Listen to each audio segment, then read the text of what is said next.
Hey guys, welcome back to the channel. This is story about what if Naruto wielding one of the legendary Doujutsu and Sasuke death in Wave Part 1. Before I start, please do support for more amazing content and comments for Part 2. Do consider to subscribe my channel and share my video to your friends and check out the description as well. Let's start the video. At first glance, nothing seemed to be amiss in Nami no Kuni. The morning fog was rolling through and everything was peaceful except for the clanging from Tazuna's bridge. However, if someone happened to look underneath, it would become obvious that it wasn't an average morning. The fog at sunrise, which usually added a surreal quality to the morning, was thick and oppressive, making it hard to breathe. On top of that, the mist was like being in a whiteout. People taking their morning walks or doing errands found themselves lost and were unable to see beyond their noses. And even though mornings were usually the most peaceful time of the day, it was far too quiet on the coastline. The animals made no sound and the forest was completely still. It seemed all signs of life were gone except for the racket on the bridge, but that was queer as well. Usually the echo of metal striking metal was accompanied by a cacophony of sounds created by the construction crew. No sounds other than the cold ringing of steel was heard, creating a deadly harmony that periodically broke the stillness of that eerie morning. If by some chance you were able to navigate the fog and end up at the bridge, a strange sight awaited. Bodies lay scattered on the bridge, most knocked unconscious with saban protruding from parts of their bodies, but some met their end by dismemberment or decapitation, making parts of the stones slick with blood. 7 people stood tall on the bridge that morning, and at the epicenter stood 2 men, and the air was at its heaviest around them. The taller one had silver hair that defied gravity and stood straight up, making him seem that much bigger. He was wearing blue pants and a black shirt with orange swirls on the shoulder underneath a thick green vest. A black mask covered his lower face from prying eyes and a headband rested on his forehead adorned with a swirling leaf. His posture appeared relaxed, but his muscles were tense as his mismatched red and charcoal eyes stared coldly at the assassin across from him. The man was shorter than his counterpart, but more muscular, and it wasn't for show as he casually rested a massive zanbato across his shoulders. He too had cold eyes, black in color, and his lower face was covered, except instead of a mask he had bandages wrapped around his face, only leaving those bloodthirsty eyes exposed. He had short brown hair that stuck up randomly, and his forehead was also covered with a headband, though his was adorned with 4 squiggly lines forming a square with a horizontal slash across the middle of it. The sword-wielding shinobi wore pinstriped gray pants with a leather strap going diagonally across his chest and had gray camouflage sleeves covering his forearm. About 50 feet behind the two there was a young pink-haired girl with emerald green eyes standing in front of a man old enough to be her grandfather with a kunai drawn like she was protecting him from the danger created by the 2 men. As absurd as that was, it still wasn't the most outlandish thing on the bridge on that eerie day. Farther down the bridge from the 4 figures was a dome of mirrors floating in midair, while rays of sunlight flitting through the fog and reflecting off the polished surfaces. The tension was as thick as the fog and bloodlust permeated the air, all in all a perfect for the deadly dance taking place. OWW. What the fuck was that? God damn it, that hurts. Never mind. Uzumaki Naruto was in a lot of pain, perhaps the worst of his young life. You couldn't blame him for crying out because it's not every day a saban needle gets lodged in your left eye, rendering it useless. Knowing now wasn't the time to complain, the blonde covered his eye and dodged the next wave of needles. Suck it up, Dobe. We've got bigger things to worry about right now. Turning his head, Naruto gave his dark-haired teammate an angry glare with his remaining eye. Let me take this needle out of my eye and shove it into yours, team. Then you can tell me how you like it. The scoffing black-haired youth tried to dodge the next barrage of needles and block as many as he could, though many still managed to get through his guard and pierced his body, though none hit a vital point. The 2 boys once again ended up back-to-back after the assault and got a small reprieve from dodging needles. Taking advantage of it, Sasuke whispered to his blonde teammate, "Listen, Naruto, I'm starting to see that guy better as he goes from mirror to mirror. I think he might be slowing down." Naruto gave the boy an incredulous look. "Slowing down? Are you blind, Sasuke? If anything, he's speeding up. I can't even follow him anymore." Sasuke deadpanned at his partner. "Well, I am a better shinobi than you. That's probably why." Deciding now was the perfect time to take advantage of one of life's little pleasures, Sasuke took a moment to enjoy the sound of Naruto's teeth grinding in annoyance. "Or it might be because you just lost one of your eyes, idiot. Just shut up and distract him." Seeing there was nothing to be gained from arguing with Sasuke, the blonde shrugged and made his trademark seal, Kage Bunshin no Jutsu. Instantly the dome was filled with a sea of yellow and orange. Their battle cry broke the stillness of the air, and the mob of clones rushed towards the gaps in the mirrors trying to escape the death trap. They were dispelled in seconds, leaving nothing but wisps of smoke before the hunter was once again in all the mirrors surrounding the duo. "Such tricks will not work on me. Surrender now and I promise your lives will be spared." Naruto was boiling with rage and it all exploded at the masked Nin. "I'll never give up and let scum like Gato control this island. You want to kill a good man, crush the hope of these people, and destroy the future of this country. I give you my word that I'll stop you and protect Tazuna's dream and bring Nami no Kuni a brighter future. Just remember that I never go back on my word, it's my nindo." The hunter's voice was hollow, but Naruto could still sense the regret hidden in it. "So be it. I gave you a chance to walk away, but now I will harden my heart for my master's dream. Tazuna hired you to protect his dream, and I will do anything for Zabuza-sama's. Those two dreams will clash here on this bridge, and only one shall continue. That is the true way of shinobi. I take no pleasure in it, but I shall have to end your lives. Having heard enough, Sasuke butted in. Stop chatting with the enemy and get to work, Dobe. Naruto paid no attention to the insult, and called forth even more Kage Bunshin, and sent them forward only for them to be dispelled like the last batch. The blonde didn't give in and kept spamming clones, and the masked boy continued decimating them with his Senban until he saw a fireball coming right for him. Abandoning his attack, the masked boy tried to dodge, but when he appeared in the mirrors once more, the bottom of his robe was charred. The teen narrowed his eyes behind his mask as he took in the two trapped in his technique. The black-haired one was by far the most dangerous, and was the one who needed to be taken care of first. The shinobi stared at the two as they talked and formulated a plan. Naruto turned to congratulate Sasuke when he gasped in surprise, "That teen, what's with your eyes? They went all weird and now they look like Kaka-sensei's." Sasuke stared at his friend in confusion before a cocky smirk formed on his face. "Humph, I just unlocked the sharingan. Now this battle is over." Naruto felt his hope returning, and with it came energy. "Good, you better get him this time, bastard, unless those eyes aren't all they're cracked up to be." Turning away from Sasuke, before he could take in what had to be a priceless expression, Naruto called forth a veritable army of clones, but they were taken out in an instant, leaving behind a thick cloud of smoke. Usually the boy would retreat to his mirrors after, but this time a wave of Saban burst through the smoke, coming straight at Naruto. Knowing there was no way he could react in time, the boy closed his eyes and waited for the end. The sound of metal-piercing flesh reached the blonde's ears, and he felt the warm splatter of blood on his skin. But the pain he expected to follow never came, and the genin opened his eyes and gasped, "Sasuke, why? What did you do?" Standing in front of the blonde was Sasuke, looking like a human porcupine. It seemed like Saban covered every inch of his torso and stuck out in every direction. The last loyal Uchiha turned his head to look at Naruto. "I don't know, I used to hate you, but I saw what was happening and my body moved on its own. Just don't die, Naruto, not before you reach your dream." Sasuke collapsed to his knees, then fell face first, pushing the needles deeper into his body. But he did not feel or care because he was in a dreamless sleep. Naruto stood and looked at the body of his comrade and trembled violently. For the first time in his life he didn't know what to do or say. His rival, his begrudging friend, the only person he knew that could understand the pain of loneliness, was killed in front of his eyes, and all he could do was watch a lifeless corpse fall to the concrete. Part of him wanted to cry, part of him wanted to scream, and part of him wanted to rip the other boy to shreds. Unbeknownst to him, that small part of him was being fed by the foul chakra sealed inside him. The genin kept shaking and started to embrace his growing rage and hatred as red chakra exploded out from his body, and the blonde felt a rush of euphoria, while the others on the bridge were almost overcome by an animalistic bloodlust. The needles were pushed from his body and his wounds healed as Naruto rose to his feet with a maelstrom of red chakra surrounding him. The blonde looked at his clawed hands with terrible red eyes and gave a menacing smile accentuated by his darkening whisker marks and growing canines. Naruto couldn't explain it, but he's never felt better. He was faster and stronger than before. It felt like he could fight Kakashi and Zabuza at the same time and win easily. He was invincible, the avatar of a god. His vision began to bleed red until it was all he could see. Naruto felt incredible. He was done playing with his prey and was about to finish the job. Grabbing the fool's sleeve, he delivered a jaw-shattering punch that sent him flying, and as the boy pushed himself to his feet, the mask began to fall to pieces. Naruto began to advance with a smile. Now he could see the despair on the wretch's face as he ends his miserable existence. Maybe he should kill his precious master in front of him to cause him more pain first. Why stop there? After he finished those two, why not go after the silver-haired one? Deciding not to count his chickens, the fox-like boy turned his attention back to his enemy's exposed face, intent on savoring his fear and despair. Wait, why does it look so familiar? I can't remember, but it seems important. A part of his mind told him that it wasn't, so he shrugged and started his slow advance to the stumbling boy. But as he got closer, something started to penetrate the red haze that clouded his mind until a name formed and the haze vanished. Haku? As the mist cleared, Naruto looked up towards the shining sun and smiled. Somehow it all managed to work out for his team. Gato was dead and his goons scattered, leaving Tazuna to build the bridge without fearing for his life. The icing on the cake was Sakura proclaiming Sasuke was still breathing.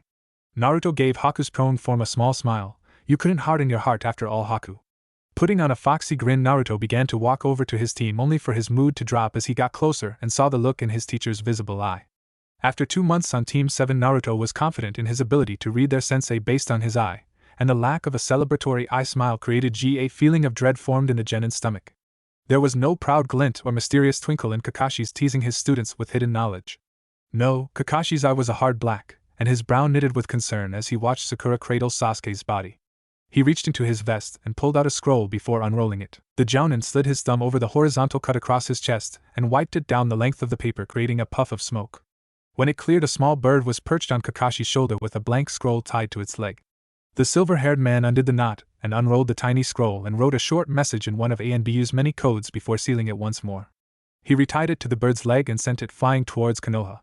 Once the bird was no longer visible, Kakashi turned around and let out a long sigh. Sasuke is in a near-death state like Zabuza after our first fight. The copy Nin hesitated and looked like he was thinking on what to say, and Naruto got the feeling he didn't want to hear it. None of Sasuke's vital points were hit, but when he collapsed the Senbon were pushed deeper into his body and some pierced his stomach and intestines.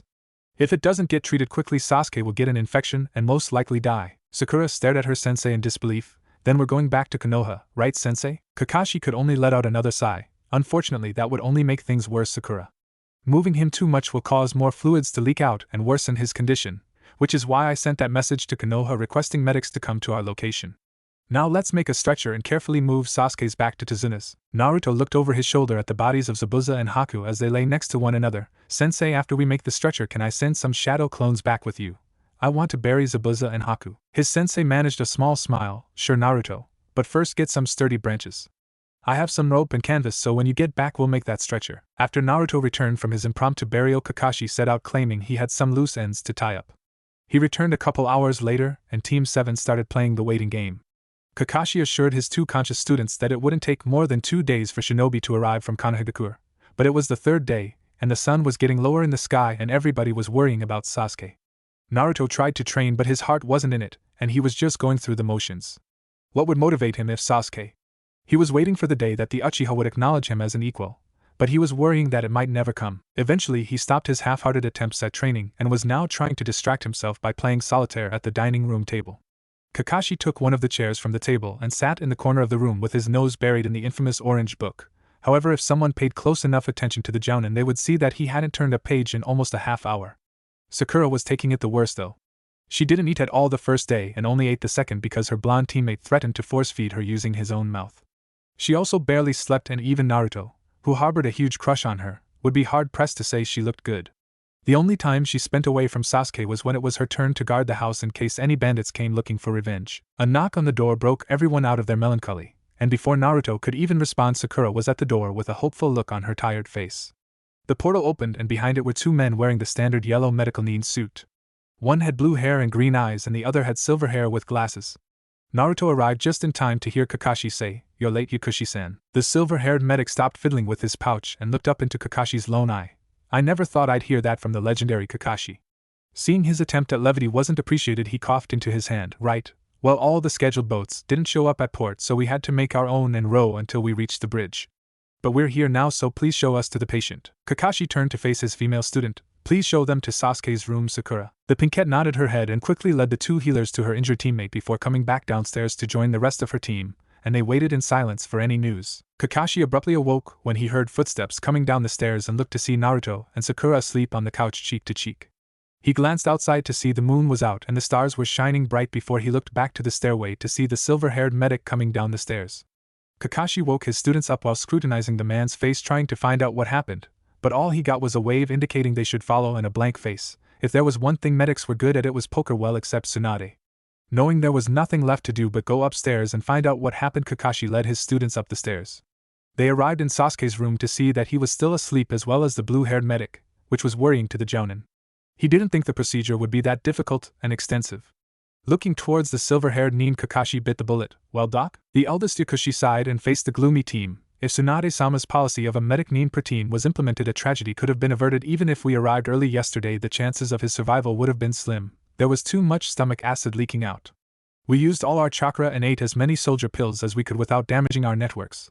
But the infection would barely respond, and it is too late for antibiotics. His organs are slowly failing and his body is shutting down. We put him under for the procedure, and we'll put him to sleep after you talk to him to make it as comfortable as possible. In my estimate, he won't make it past noon tomorrow. He bent down and woke up his partner and handed Kakashi a syringe. He should be waking up any minute, so when you're done talking, inject this into one of his veins and he'll go to sleep. I'm sorry. The two closed the door behind them and waited downstairs for Team 7. As their footsteps faded, Kakashi looked at his two students.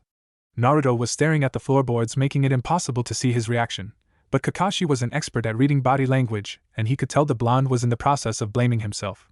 After all, he did the same thing when Obito died. Sakura, however, made no move to hide her tears, and she let the salty streams cascade down her face and drop to the floor. Yes, it was Sakura he was most worried about. Everything he saw up to this point indicated she was in the program for Sasuke, and this might break her for good. It was then Kakashi realized that his students needed to learn the hard lessons now, to get their fairy tale view of the world broken and leave their innocence behind if there was any left after this. This is the life of a shinobi. Every time we go on a mission you put your lives on the line. We are tools used to complete missions for the good of the village. I wish I could say this will be the last time you will lose a friend or teammate, but I won't lie. I have had to bury many of my friends and family members over the years and it never gets easier. That is why shinobi must not show emotions. Sakura seemed to take it well enough, or she couldn't get any more upset than she was now, but Kakashi could feel Naruto's anger rising. That's bullshit, sensei. Shinobi aren't tools, we're human beings and people might look at us like that, but it doesn't make us what they think we are. I'll never embrace that. Maybe more of my friends will die, but it won't be because they were disposable.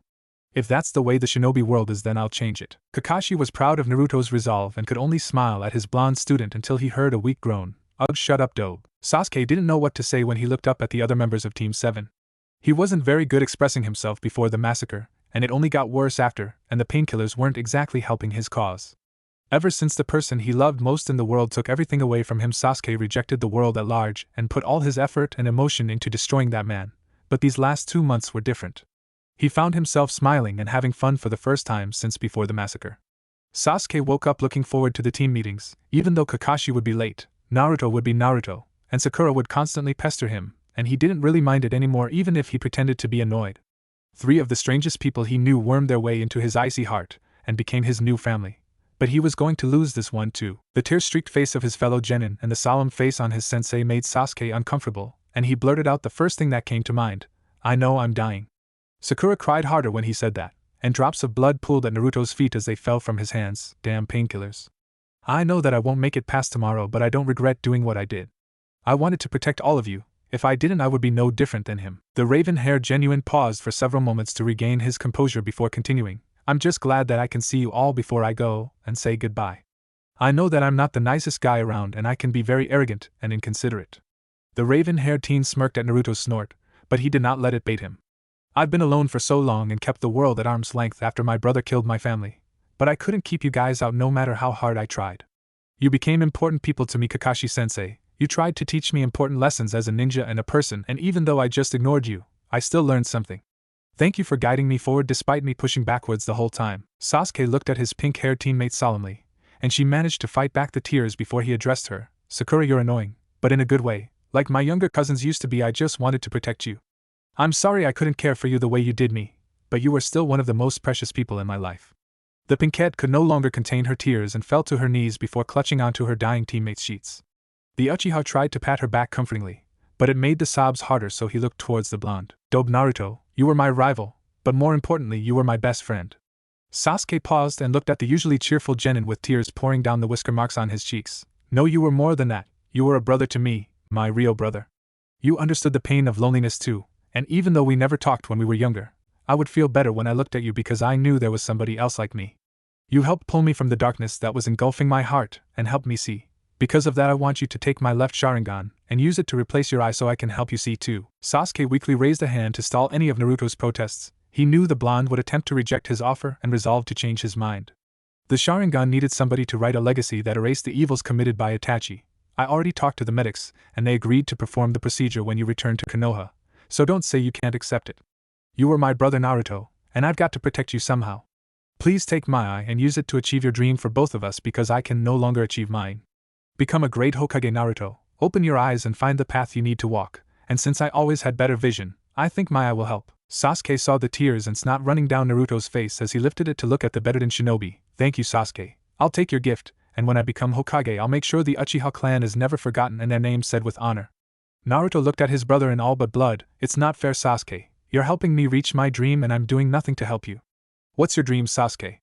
I promise to you that I'll try to achieve it in your stead. The dying Uchiha closed his eyes and gave Naruto a small smile. He figured his dream would die with him, and he thought he was okay with it. The raven-haired genin convinced himself that he did not want to burden his teammate with that path. But hearing Naruto request it dashed those thoughts and made the Avenger finally feel at peace. 4 years ago my entire clan was killed in one night by a single man. He was my brother, Uchiha Itachi. I vowed that I would avenge the Uchiha clan and restore it to honor. But be warned, Naruto, he is incredibly strong. The Uzumaki's eyes hardened and he thumped his chest with his fist. Sasuke, I'm giving you the promise of my lifetime. I will find and kill Uchiha Itachi and restore your clan's honor, or die trying. The youngest surviving Uchiha wouldn't admit this for the rest of his short life or to anyone in the afterlife, but he was in awe of Naruto at that moment. The usually goofy blonde's lone blue eye was steel and his voice hard and full of conviction. Sasuke had confidence that he would somehow be able to defeat that murderer. He was looking for the words to express himself, but Naruto decided to continue. Sasuke, you were the person I admired and respected most. I wanted for you to acknowledge me as an equal. You were the reason I pushed myself so hard since becoming a genin. I'll never forget you and always uphold your honor. I swear my descendants will always remember you and your sacrifice. Sasuke's eyelids were drooping and he felt his consciousness slipping away, but he managed to smile and say one last thing before darkness overtook his vision for the final time. You sure are a dope, Naruto. I acknowledged you a long time ago. Kakashi gave Sasuke the drug to ensure he would not wake up in pain before gently grabbing his students' shoulders to lead them out of Sasuke's room. Once they were outside, he freed up his hands so he could try to enjoy his copy of Ika Ika, signed by Jiraiya-sama himself. Raising the book up to his face, Kakashi got ready to address his remaining two students. Is this how you felt when Obito died, Minato-sensei? Get some rest you two, because we'll be returning to Konoha tomorrow after lunch. The mission was bumped up to A rank, but I was talking with Tazuna and he thinks you guys deserve more, so on top of the pay you will receive from the village, you shall also receive pay for 2 solo S-class missions. His most adorable and intelligent little genin interrupted him. But sensei, how will they pay? Tazuna said the entire village could barely afford a C-rank mission when we started. Kakashi I smiled for the benefit of his students. Ah, that was over a week ago, Sakura-chan. Relying on outdated information can be fatal to a shinobi. After the ordeal on the bridge, I sent some of my nin dogs to follow the trail Gato and his thugs left behind, and I went to his mansion and cleaned it out before they could. All the money and other liquid funds were given to the people of Nami, minus the pay in your hands. I also managed to gain the codes for his illegitimate bank accounts and sent those back to the village. And most important of all, I managed to find a large amount of information on Gato's more illicit business, some in High no Kuni. Now go to bed because we have a lot of running to do tomorrow. I'll teach you how to use the tree climbing method to hop through trees easier.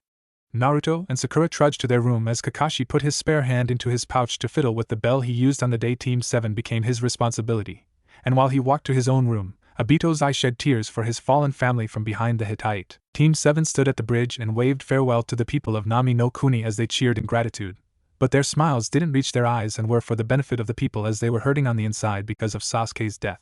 The medics came to them before they left saying the operation was a success and Naruto could receive the eye as soon as he came back to the village. Inari burst through the crowd with tears streaming down his face.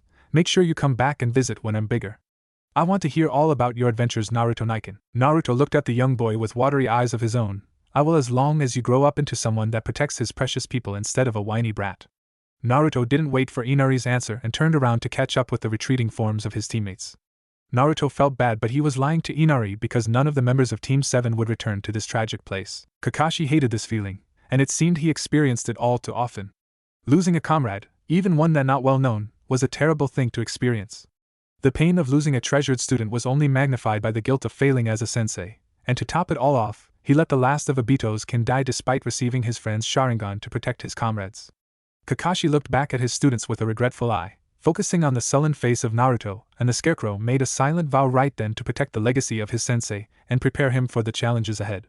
The copy ninja would protect and prepare his students with all his formidable power. The enormous gates of Konoha came into view and Kakashi looked at his students for what seemed like the millionth time. Naruto had the same look on his face that he had for the whole trip. His head was slightly bowed and his lips were pushed together into a thin line. It was strange to see someone so bright and cheerful acting so withdrawn and pensive. Sakura looked like her world was crushed. His shoulders were slumped like the world collapsed onto her back and she had to carry it, and though she sniffled occasionally, the girl didn't shed a tear the whole way back, and in some strange twisted way Kakashi was proud of her. They traveled in uncomfortable silence, and as the massive gates came closer, Kakashi stalled to prolong their trip. Entering the gates would make it all too real for his students, and that was something he learned from personal experience. Slowly the downtrodden team entered the gates one man short. Team 7 entered the bright village of Konoha grieving for their fallen brother. It was a spacious office. Fine oak walls, made from some of the finest trees grown by the Shodaime, were adorned with 3 pictures.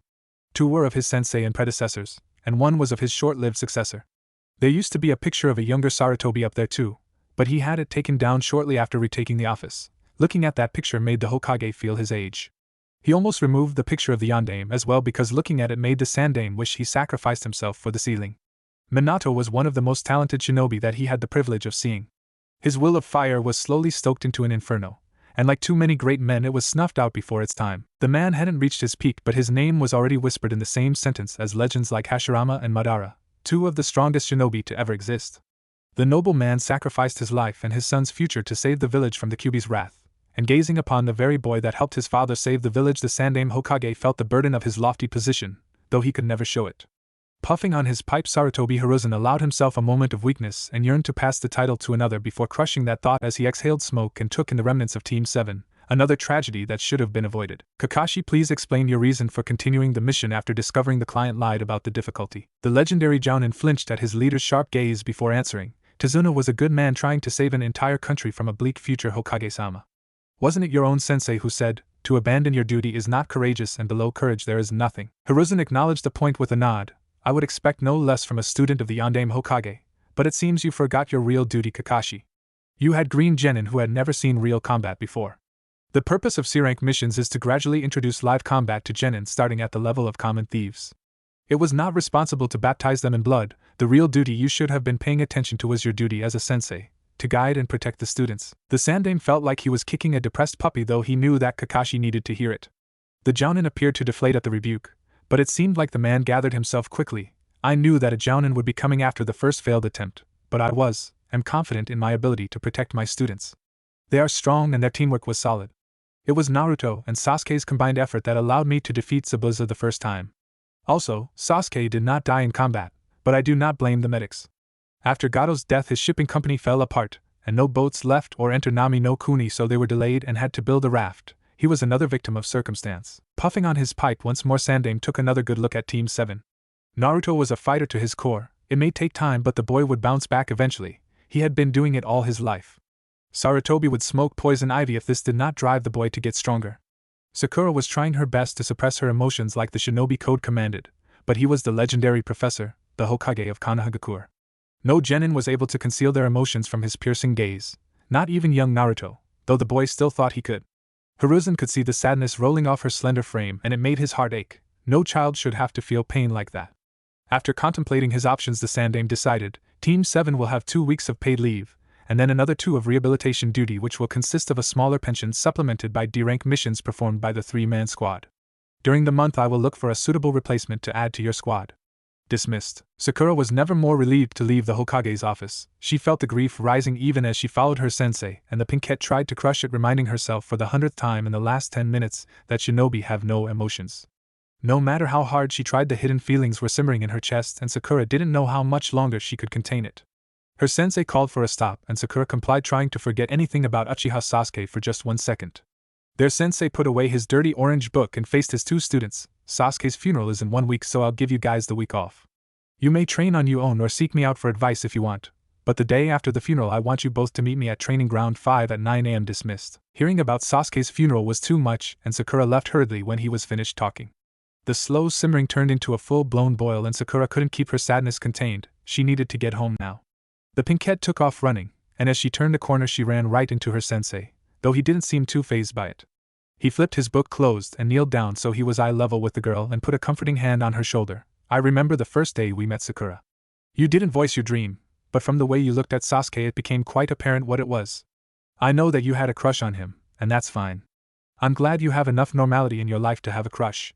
However, if the sole reason you became a shinobi was to get close to Sasuke, then you should withdraw from the program. Sakura looked anywhere but her sensei's charcoal eye as tears leaked out of her jade ones. You have a lot of potential, Sakura, but you need to train and put effort in to bring it out and become the exceptional kunoichi I know you can be. The ninja world is not a fairy tale, and I don't want to see you get hurt or killed because you didn't take your training seriously. I'm not trying to discourage you and make you quit, Sakura. I want to make sure you don't get hurt. I don't think I could lose another student. I know you can become great and I want to help you get there. Why don't you take this week to decide on the path you want to take, and I will support you and do anything in my power to help you, no matter what your choice is. The tears were streaming down Sakura's face and she was trying to control her sobs that threatened to escape and managed to gather a breath. Yes, sensei, I'll see you later. Not waiting for a reply, Sakura rushed towards her house. Sakura sighed in relief once the door closed. The pinkette couldn't remember the last time she was this happy to be home, and just looked around her house trying to soak up the warm atmosphere. The red carpet was threadbare, her maroon couch was torn and tattered in places, the table was dinged and dented, and their chair was permanently stuck in the reclined position. In some areas on the wall the paint was peeling and the floor was scratched beyond repair, but her and her mother lived here together, so despite the worn and shabby look, the house gave off a warm and comforting vibe to the distraught girl. Her mother must have been working, because she would have glomped Sakura as soon as she walked in the door, even if she was asleep in her room. The woman may have only been a civilian, but when it came to her daughter, she was deadlier than most shinobi. The teen went to the kitchen and opened the refrigerator looking for a snack, but to her disappointment the selection was sparse. The milk expired yesterday, and there was very little food. Finding a small bowl of rice and chicken in the back of the fridge, Sakura warmed it up and devoured the food despite it being dry and plain. She finished the small meal and put her dishes in the sink before remembering why she ran home and retreated to her bedroom, not bothering to hide her tears now that there was no audience. And once Sakura closed the door behind her, she threw herself on the bed and cried herself to sleep. When Sakura awoke, the moon was high in the sky and the stars were twinkling brightly. The kunoichi's eyes were puffy and swollen, making it hard to see, and her throat was dry and scratchy, so the girl went to the bathroom to freshen up. Once she could see, Sakura went downstairs to get something to quench her thirst. The pinkette filled her glass with water and was surprised to see her mom sprawled on the couch, snoring softly. Walking over to the sleeping woman, Sakura looked down and wiped a stray bang from her mother's forehead that was eerily similar to her own, and took in her bedraggled appearance. Stress lines creased her forehead, and small bags were under her eyes, giving her a raccoon-like appearance. The woman's dress was wrinkled and her ankles were slightly swollen, indicating she was standing most of the day. Her pink hair was greasy and stringy with split ends everywhere, and if Sakura could see her mother's blue eyes, she was sure they would have none of the spark that was usually there. Overall, Haruno Tomo looked like crap, even though she could put a majority of the women in the Leaf Village to shame most of the time despite working 15 hours a day. It wasn't the first and certainly wouldn't be the last time Sakura felt guilty for her mother's hard life. She was a beautiful woman of 28 years old, in the prime of her life. At 15 she met the son of a wealthy merchant, and was swept off her feet. After getting pregnant, the man left her mother to preserve his wealth. He didn't want to support a child and woman because it would cut into the stipend he got from his family, so like a scumbag he abandoned her without a word, leaving the pregnant teenager on her own to care for a daughter. Tomo refused to get an abortion like the rest of her family wanted, and Tomo was disowned by her clan and forced to support a child without finishing school. Now, instead of hanging out with her friends and meeting handsome rich men, she worked 6 days a week at 2 different jobs. Sakura remembered the days in her childhood when she would constantly demand new clothes to stay in fashion, the newest CDs from the boy bands who dominated her thoughts, and money to hang out with her friends like a selfish child. Haruno Tomo would never refuse her daughter if she could help it, even though she wouldn't have any money to spend on herself after paying the bills and buying groceries. The pinkette remembered how her mother would eat less so Sakura could have more. It was what inspired her to diet before it became a fad in the academy. Feeling even worse about herself, Sakura retreated to the comfort of the room, feeling like a burden to everyone around her, and eventually her mind replayed her earlier conversation with Kakashi. Kaka-sensei was right, I didn't take my training seriously. I just wanted Sasuke to rescue me, fall for my charms, and then marry me so we could live happily ever after with Naruto as our manservant. Instead, I was just deadweight and let my team down. If I tried, maybe I could have helped Naruto and Sasuke, maybe Sasuke would be alive. Sakura broke off of the depressing what-if thoughts, remembering how Irika used to say that some shinobi drove themselves crazy thinking what-ifs and maybes. Did she really join the academy just to pursue Sasuke? Was she really that selfish and foolish? Why did I want to become a ninja? Why did I like Sasuke? The questions continued to swirl in Sakura's head as she drifted off to sleep. Flashback. It was a cold November day and a young Sakura shivered and huddled closer to her mother. Even though it rarely snowed in High no Kuni, the winter months chilled people to the bones. Haruno Tomo was wearing an old green cotton sweater with patches that looked newer than others, while her long pink hair cascaded down her back in a ponytail. Sakura loved her mother greatly and was incredibly happy that she had her mother's pink hair. She had never seen another person with pink hair, not even her family that she only saw in photos. It was something special that linked mother and daughter. Tomo let go of young Sakura's hand to look at something in a stand. Looking around, Sakura saw a small red ball sitting abandoned near a trash can. The girl ran excitedly to the ball, hoping she could keep it and add it to her meager toy collection. Her mom couldn't even say no because she found it. The girl picked up the ball and turned around, but she did not see her mother. The girl's sharp eyes began scanning the crowd, and after seeing a flash of pink, the small child darted through the crowd. Sakura was so focused on her mother's hair that she didn't even notice the tree trunk-like legs in her way, so she plowed right into them and fell onto her butt. Looking up, she saw a tall man with black hair and brown eyes wearing a blue headband with a plate on it. He looked down at Sakura and his eyes softened. "Are you alright, little girl?" Sakura glanced up at the giant, while wondering what to do. He seemed nice enough, but her mother always said not to talk to strangers. He laughed when she looked around shyly and Sakura caught a glimpse of what was in his hand. He had a large roll of rye tucked in his fingers, and it was more money than Sakura has ever seen. It had to be like a bajillion ryu, maybe more. Suddenly Tomo's musical voice reached Sakura's ears. "Sakura-chan, you made me worried sick. How many times have I told you not to do that?" Not waiting for a response to her rhetorical question, she bowed to the giant. Thank you, Shinobi-san. Sakura gasped. So that was a ninja. Sakura had heard about the legendary warriors that protected their village. They could walk up walls, breathe fire, disappear, and do all sorts of super cool things. Sakura looked down at her red ball and back at the shinobi's hand stuffed with money, and something in her mind clicked. If she became a ninja, she could make tons of money and buy all the toys she wanted, and buy toys for her mom too, even though she'd have to get Sakura's permission first. The scene faded and the younger Sakura was in the park with Ino, enjoying a nice day when their friendship was still strong. No, Sakura. If you twist them like that, they'll come loose. Sakura laughed when Ino grabbed the daisy chain and showed her the proper way once more while scolding her. Honestly, Sakura, you're super smart and remember everything, but can't do something simple like this. The pinkette stuck out her tongue and pulled down the skin under her eye. Even you say I'm smart, so it must be your bad teaching. Ino gave Sakura a furious look before a devious smirk formed on her face, and she tackled her friend to the ground and began viciously tickling her side, starting an epic tickle fight. Eventually they both gave up when they lost their breath and flopped into the soft grass, looking up at the clouds like a Nara. Hey Ino, do you think I could sleep over tonight? Ino, are you even listening to me? Sakura sat up when she heard a wistful moan and saw Ino was already sitting and looking dreamily at a black-haired boy around their age wearing a navy blue shirt and white shorts. Who are you looking at, Ino? The blonde managed to break off her stare to give Sakura the "are you stupid" look.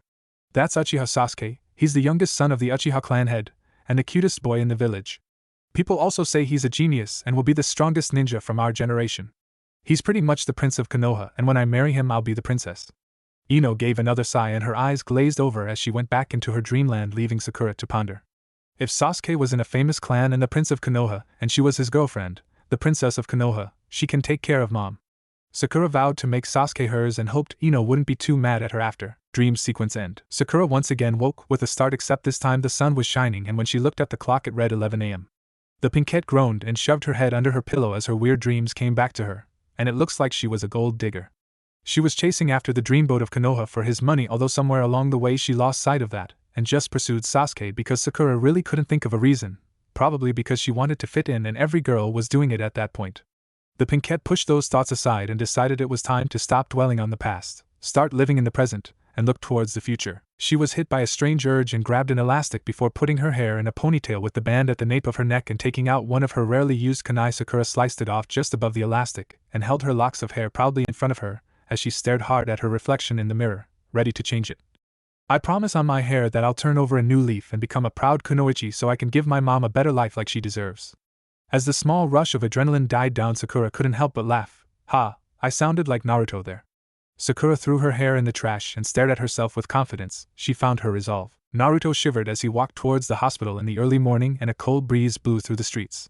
The sun was just peeking over the Hokage monument, and it lit the village with a beautiful orange glow, giving the city a surreal appearance. Today was the day he would receive Sasuke's eye in place of his blind one. Kakashi wished him luck the night before and said he would visit after surgery and tell Sakura he would be going under today. The blonde walked into the hospital with a purpose and approached the receptionist's desk and waited for her to finish sorting the patient's medication.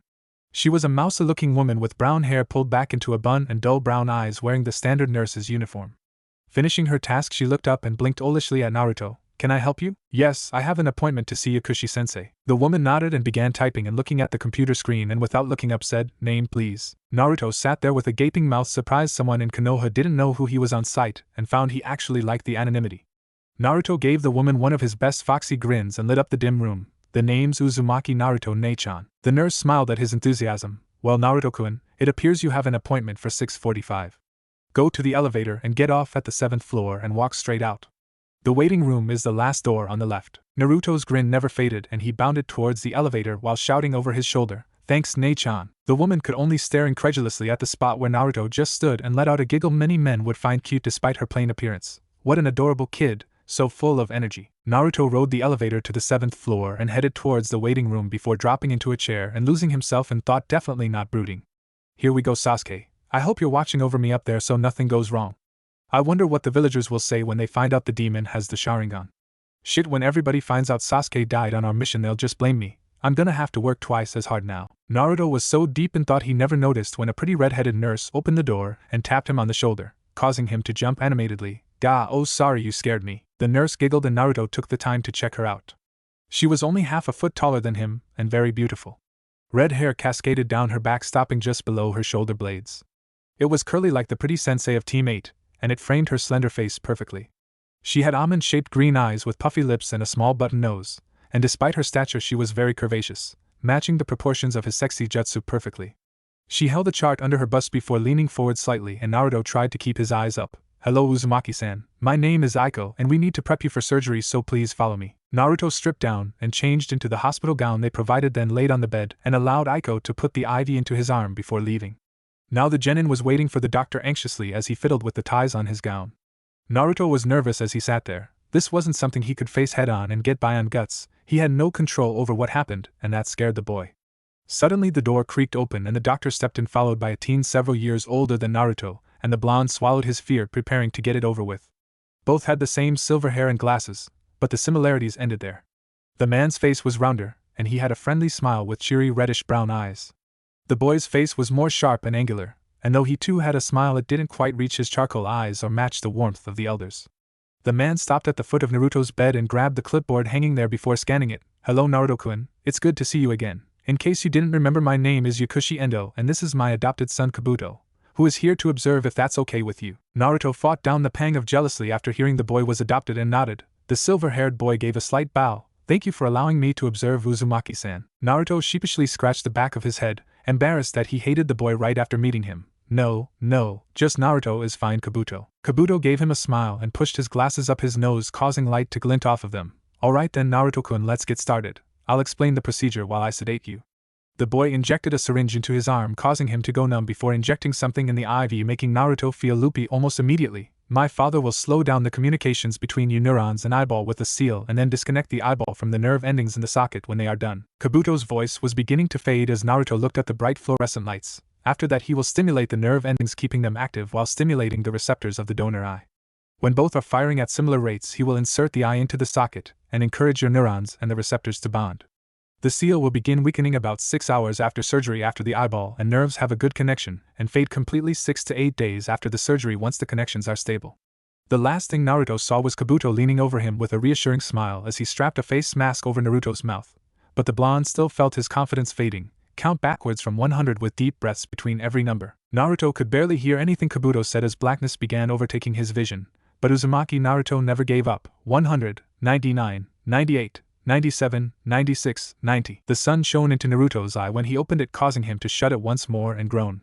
He was groggy and had trouble moving his body, but managed to reach his hand up and feel the bandages around his eye. The surgery was a success. "Okay Sasuke, I'll honor your sacrifice and fulfill both of our dreams. Thank you for this eye. Team 7 is my family too, and I'll protect them for the both of us." Naruto was broken from his thoughts by the lazy drawl of his sensei. "Hey Naruto, good to see you're up. The surgery was a success, and in a week's time you'll have a fully functioning sharingan." Naruto rubbed his lone eye and focused in on the lanky form of his sensei. "Kakashi-sensei, what are you doing here?" Kakashi walked up to Naruto and smiled at his blonde student over his naughty orange book. "A sensei can't visit one of his cute students if they're in the hospital?" Anime tears streamed down the left side of his face as he rubbed his left eye with his free hand. "Or is it you don't like your poor old sensei anymore and don't want him bothering you?" Naruto let out a weak chuckle as he stared at the masked face of his teacher. "No sensei, that's not it. I was wondering why you were here when I was sleeping. I thought you couldn't visit people when they're unconscious. You weren't perving on the nurses, were you?" Kakashi gave a lazy laugh. "That's a good one, Naruto. More like they perv on me. That's why I snuck in the window to check on you before visiting hours began and I got molested." Naruto's sweat dropped at his sensei's antics before sitting up straight. "I was serious yesterday, Kaka-sensei. I'll train harder than I ever have in my whole life. So please teach me this month so I can protect my precious people." Kakashi lowered his book, revealing his penetrating stare, which Naruto returned with his icy blue eye. Kakashi's eye scanned Naruto before he abruptly smiled once more. "Okay, but I'm not just going to hand over jutsu. You have to work hard and do it the right way. First we'll improve your basic skill set, and I'll reward you with jutsu if you surpass my expectations. Be at training ground 11 at 8 tomorrow morning, since I'm assuming you'll be released tonight. Now get your rest because the drugs are still in your system. And sleep well tonight because I promise you'll need it." Kakashi stood and left through the window, but Naruto could have swore he heard something about proud fathers. Dismissing it as the drugs, Naruto let his eyes droop and he succumbed to unconsciousness once more. Naruto awoke 2 hours later to pink. Blinking his haze out of his eyes, he got a clear view of his bubblegum-haired crush. Sakura-chan, you came to visit me. That makes me so happy." It appeared Sakura wasn't paying attention because his voice caused the kunoichi to jump to her feet in surprise. She shook the thoughts from her head and gave Naruto a smile. "Of course I did. We're teammates after all." Naruto returned her smile with a tentative one of his own before his eye widened. "Sakura-chan, you cut her hair." Sakura turned her head to give the blonde a better look. "Do you like it?" I grew it out to impress Sasuke because I heard he liked long hair and be like my mother, so I cut it to show my commitment to becoming a serious kunoichi. Maybe once I reach my goal I'll grow it out again. A light blush dusted Naruto's cheeks when Sakura modeled her hair before he burst out laughing. Oh man, that's great, Sakura-chan. I completely forgot about that. I don't know if Sasuke liked long or short hair, but I started that rumor. But Sakura-chan always looked good. Sakura started laughing and her face began to turn red, so all the girls grew their hair out for Sasuke. But it was really for your enjoyment. Naruto started laughing harder. Yeah, I always liked long hair for some reason. That's actually what started my crush on you. Your hair was so pink and beautiful I couldn't stop myself from looking. Naruto clamped his mouth shut after realizing what he said. For some reason he kept saying the first things that came to his mind and his body was tingly and numb at the same time. He blinked a couple times and realized that his eyes felt funny too. Naruto was so embarrassed and wondering why he was feeling strange that he missed Sakura's blush in response. She squirmed, feeling uncomfortable, happy, and embarrassed at the same time. The emotions were swirling inside her, and she didn't realize what she was doing until Naruto gasped for breath and she saw her fist in his stomach before guilt overpowered her swirling emotions. Oh my god, I'm so sorry, Naruto. I didn't even know what I was doing and you just had surgery. I'm a terrible friend. Naruto's heart lightened when she said she was his friend and enjoyed watching her worry and fuss over him as she fluffed his pillows. The pain in his stomach was fading as it heated up and he felt happy.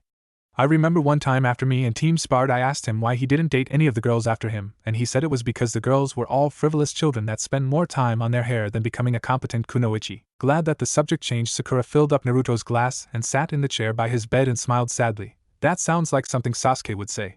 He was always so cold and we all thought he was just being cool. I had no idea how much pain he was in. I'm just glad that we made him a little happier and pulled him out of his loneliness. Naruto matched her sad smile with a content one. Much like Sasuke, Team 7 helped pull him out of the darkness of being alone as well. He looked back at the pinkette to see a confused expression on her face, and he realized the last time he smiled like that was at Ichiraku Ramen with Iruka-sensei, and Sakura has probably never seen it before. Naruto was a master of smiles. He would smile in defiance of his loneliness to stick it to the villagers, or smile when he was sad or angry to keep people from worrying about him. When he was small he learned that the best defense is a smile, and most of them were just that, defenses. Only the Hokage, Iruka, Itachi, and now Sakura saw that smile. Looking at the emerald-eyed beauty, Naruto had to ask, Sakura, we're gonna get super strong together, right? I'll be able to kick everyone's asses and knock them around with awesome jutsu, and you can. What do you want to do, Sakura-chan? Sakura paused at the abrupt question, surprised that Naruto asked the very subject she was pondering while waiting for him to wake up. Putting on a contemplative expression, her eyebrows furrowed together, and she stuck her tongue out of the right side of her mouth while her nose scrunched up cutely. The girl began to think out loud. I don't know. I went to the library to look up the different specializations for a bit before I came here.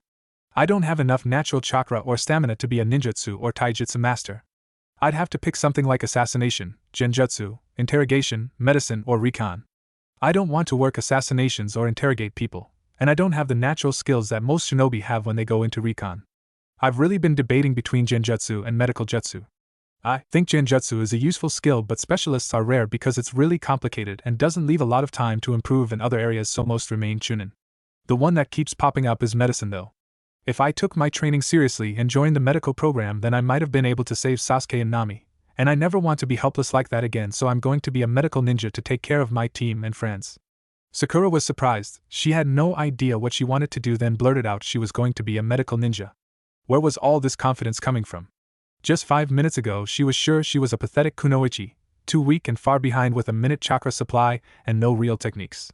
Her only redeeming quality was her chakra control. Medical ninja, it just sounds right. Sakura almost had to shut her eyes when Naruto smiled. Then I'll become Hokage and you'll be my chief medic. We're going to be so awesome, Konoha isn't going to know what hit it. We'll get strong together, Sakura-chan, to bail. Sakura felt her lips tugging up at the corners and her cheeks were heating up. His enthusiasm was contagious, and it was hard not to get infected by his cheerfulness. Sakura uppercut the air and put her left hand over her right elbow. Cha, we're gonna kick some ass. She was still brandishing her fist as she turned towards Naruto. Besides, somebody has to keep you in line. In a room buried under nearly half a mile of earth sat a tall, skinny man, but it was hard to make out discerning features because the room was bathed in shadow, broken only by the flickering of a few candles. The man's pale white hand rested lazily on the arm of a carved stone throne as his fingers tapped it in boredom. His wrist was covered by a black spandex sleeve, and as it went up his arm it became covered by the man's flowing black hair. The only other thing that was visible was the man's eyes that glowed in the darkness. They were a terrible gold with slit pupils giving them a predatory gaze, a gaze that would steal hope from even the strongest shinobi. They were the eyes of an apex predator, a beast that would rip you apart at its leisure, and enjoy every second of it. Those awful eyes shifted as the sleek black body of a viper slithered in and out of the shadows. Instead of acknowledging the deadly serpent as a threat, a glint of eagerness flashed in those gold orbs, making them even more sinister. The man bent down and lowered his arm, revealing that he wore a yellow robe over the spandex, and the snake coiled up the offered limb before coming to rest on his shoulder with its tongue flitting in and out next to his ear. The man raised a pale hand and the snake lowered its heart-shaped head until its mouth was hanging over it, and dislocated its jaw and regurgitated a scroll wider than its body, and the pale man quickly unrolled it and began reading. White snake, your silver mole reaches out from his tunnels after digging into something interesting. The eyes of immortality have closed in permanent sleep. This may change the reunion you planned with old friends, but I took the liberty of sending you a gift to make it more bearable and remember your dream with. Please contact me soon. These tunnels echo with my isolation. The man took note of the seal at the bottom of the paper and smiled, revealing abnormally sharp canines that looked like the fangs of the viper resting on his shoulder. He pierced his thumb on those wicked teeth and swiped it over the symbol, creating a puff of smoke. When it cleared, he was holding 3 vials up to the dim candlelight. One contained a sample of blood, the one next to it held a cube of skin and hair. It was the final one that was the strangest, though. It was twice as wide as the other 2 and held what appeared to be a set of human testicles.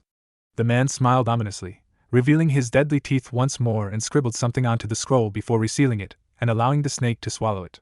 It slithered down his arm and across the floor, leaving the man behind as he laughed diabolically. Coo, this is an interesting development indeed.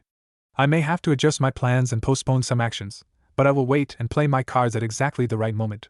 I can bide my time because I have all of it in the world. I am immortal after all. Even though it was 9 in the morning, the sun beat down on training ground 11 and its lone inhabitant, a blonde boy in orange. The field was circular with a 100-meter radius and dotted by small copses of trees at random intervals, but besides these it was a wide open space. Naruto sat with his back against the tree, playing with the knot that held his bandages up, the same wrappings that covered his new sharingan, Sasuke's final gift to him.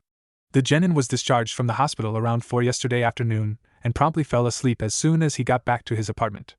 The boy had arrived a half hour ago and expected to wait another half hour for his sensei. Needless to say, he was surprised when his teacher appeared in a puff of smoke 5 minutes after the appointed time. Sorry I'm late, but I had to ask a green monster for a favor, and before I could escape from his clutches I had to beat him in a challenge. Naruto stared at the lazy man while sweat dropping. Leave it to Kakashi to use the most unbelievable excuse when he was only 5 minutes late. Pushing the ridiculous picture created by the lie from his mind, he looked up to the jounin. I'm ready, Kaka-sensei. Don't take it easy on me. Giving his student an eye smile, Kakashi reached into his back pouch and pulled out 4 black bands with weird symbols on them. The silver-haired man dripped them in front of Naruto and pulled out Ika Paradise. These are chakra weights. They absorb your chakra and the seals convert it into weight. They're great for increasing your speed and strength, so I want you to put them on and channel chakra into them until I say stop. Naruto listened to his sensei's instructions and put the weights on his ankles and wrists before making the ram sign and channeling chakra into them. He didn't feel much at first and increased the flow of his chakra. It wasn't long until he was struggling to stand, and not long after that he collapsed onto the earth, leaving an indent and getting a mouthful of dust. After he finished coughing, the blonde looked up to see an amused glint in Kakashi's eye. Sorry, Naruto, I got to a really juicy part and forgot all about you. Now pick yourself up and start running around the field until I say stop. The blonde took off grumbling, and Kakashi watched him struggle to lift his feet while he jogged at a laughably slow pace, even for a civilian. The masked jounin didn't forget about his charge, but after watching one of the boy's stabbed wounds heal, Kakashi knew that he had to push the Jinchuriki hard to get the best results, and if the Kyuubi could heal stabbed wounds, it could probably take care of minor muscle tears and soreness. It appeared the fox already started because Naruto was beginning to adjust to the weight, and he kept glancing in Kakashi's direction. Sensei, when can I stop? The blonde got no answer, so he kept running, but something struck the back of his hand. Ow, son of a bitch. Naruto looked around for whatever hit him, and his eyes settled on his sensei, whom was juggling 3 rocks with one hand while his nose was buried in his little orange book. Sensing his student's eye on him, Kakashi looked up and I smiled. Well, if you have enough energy to complain, it's time to move on to the next step. You are used to having 2 eyes open at all time, but now you only have one and your vision is cut in half. To get you used to it, I'll randomly throw things at your blind spot until you can anticipate and react to them perfectly. Now keep running. The blonde put on another burst of speed at the enjoyment visible in his sensei's eye and desperately tried to avoid the many projectiles thrown his way. When Kakashi ran out of things to throw, or his amusement faded, he called for a halt and the relieved blonde dropped to the ground.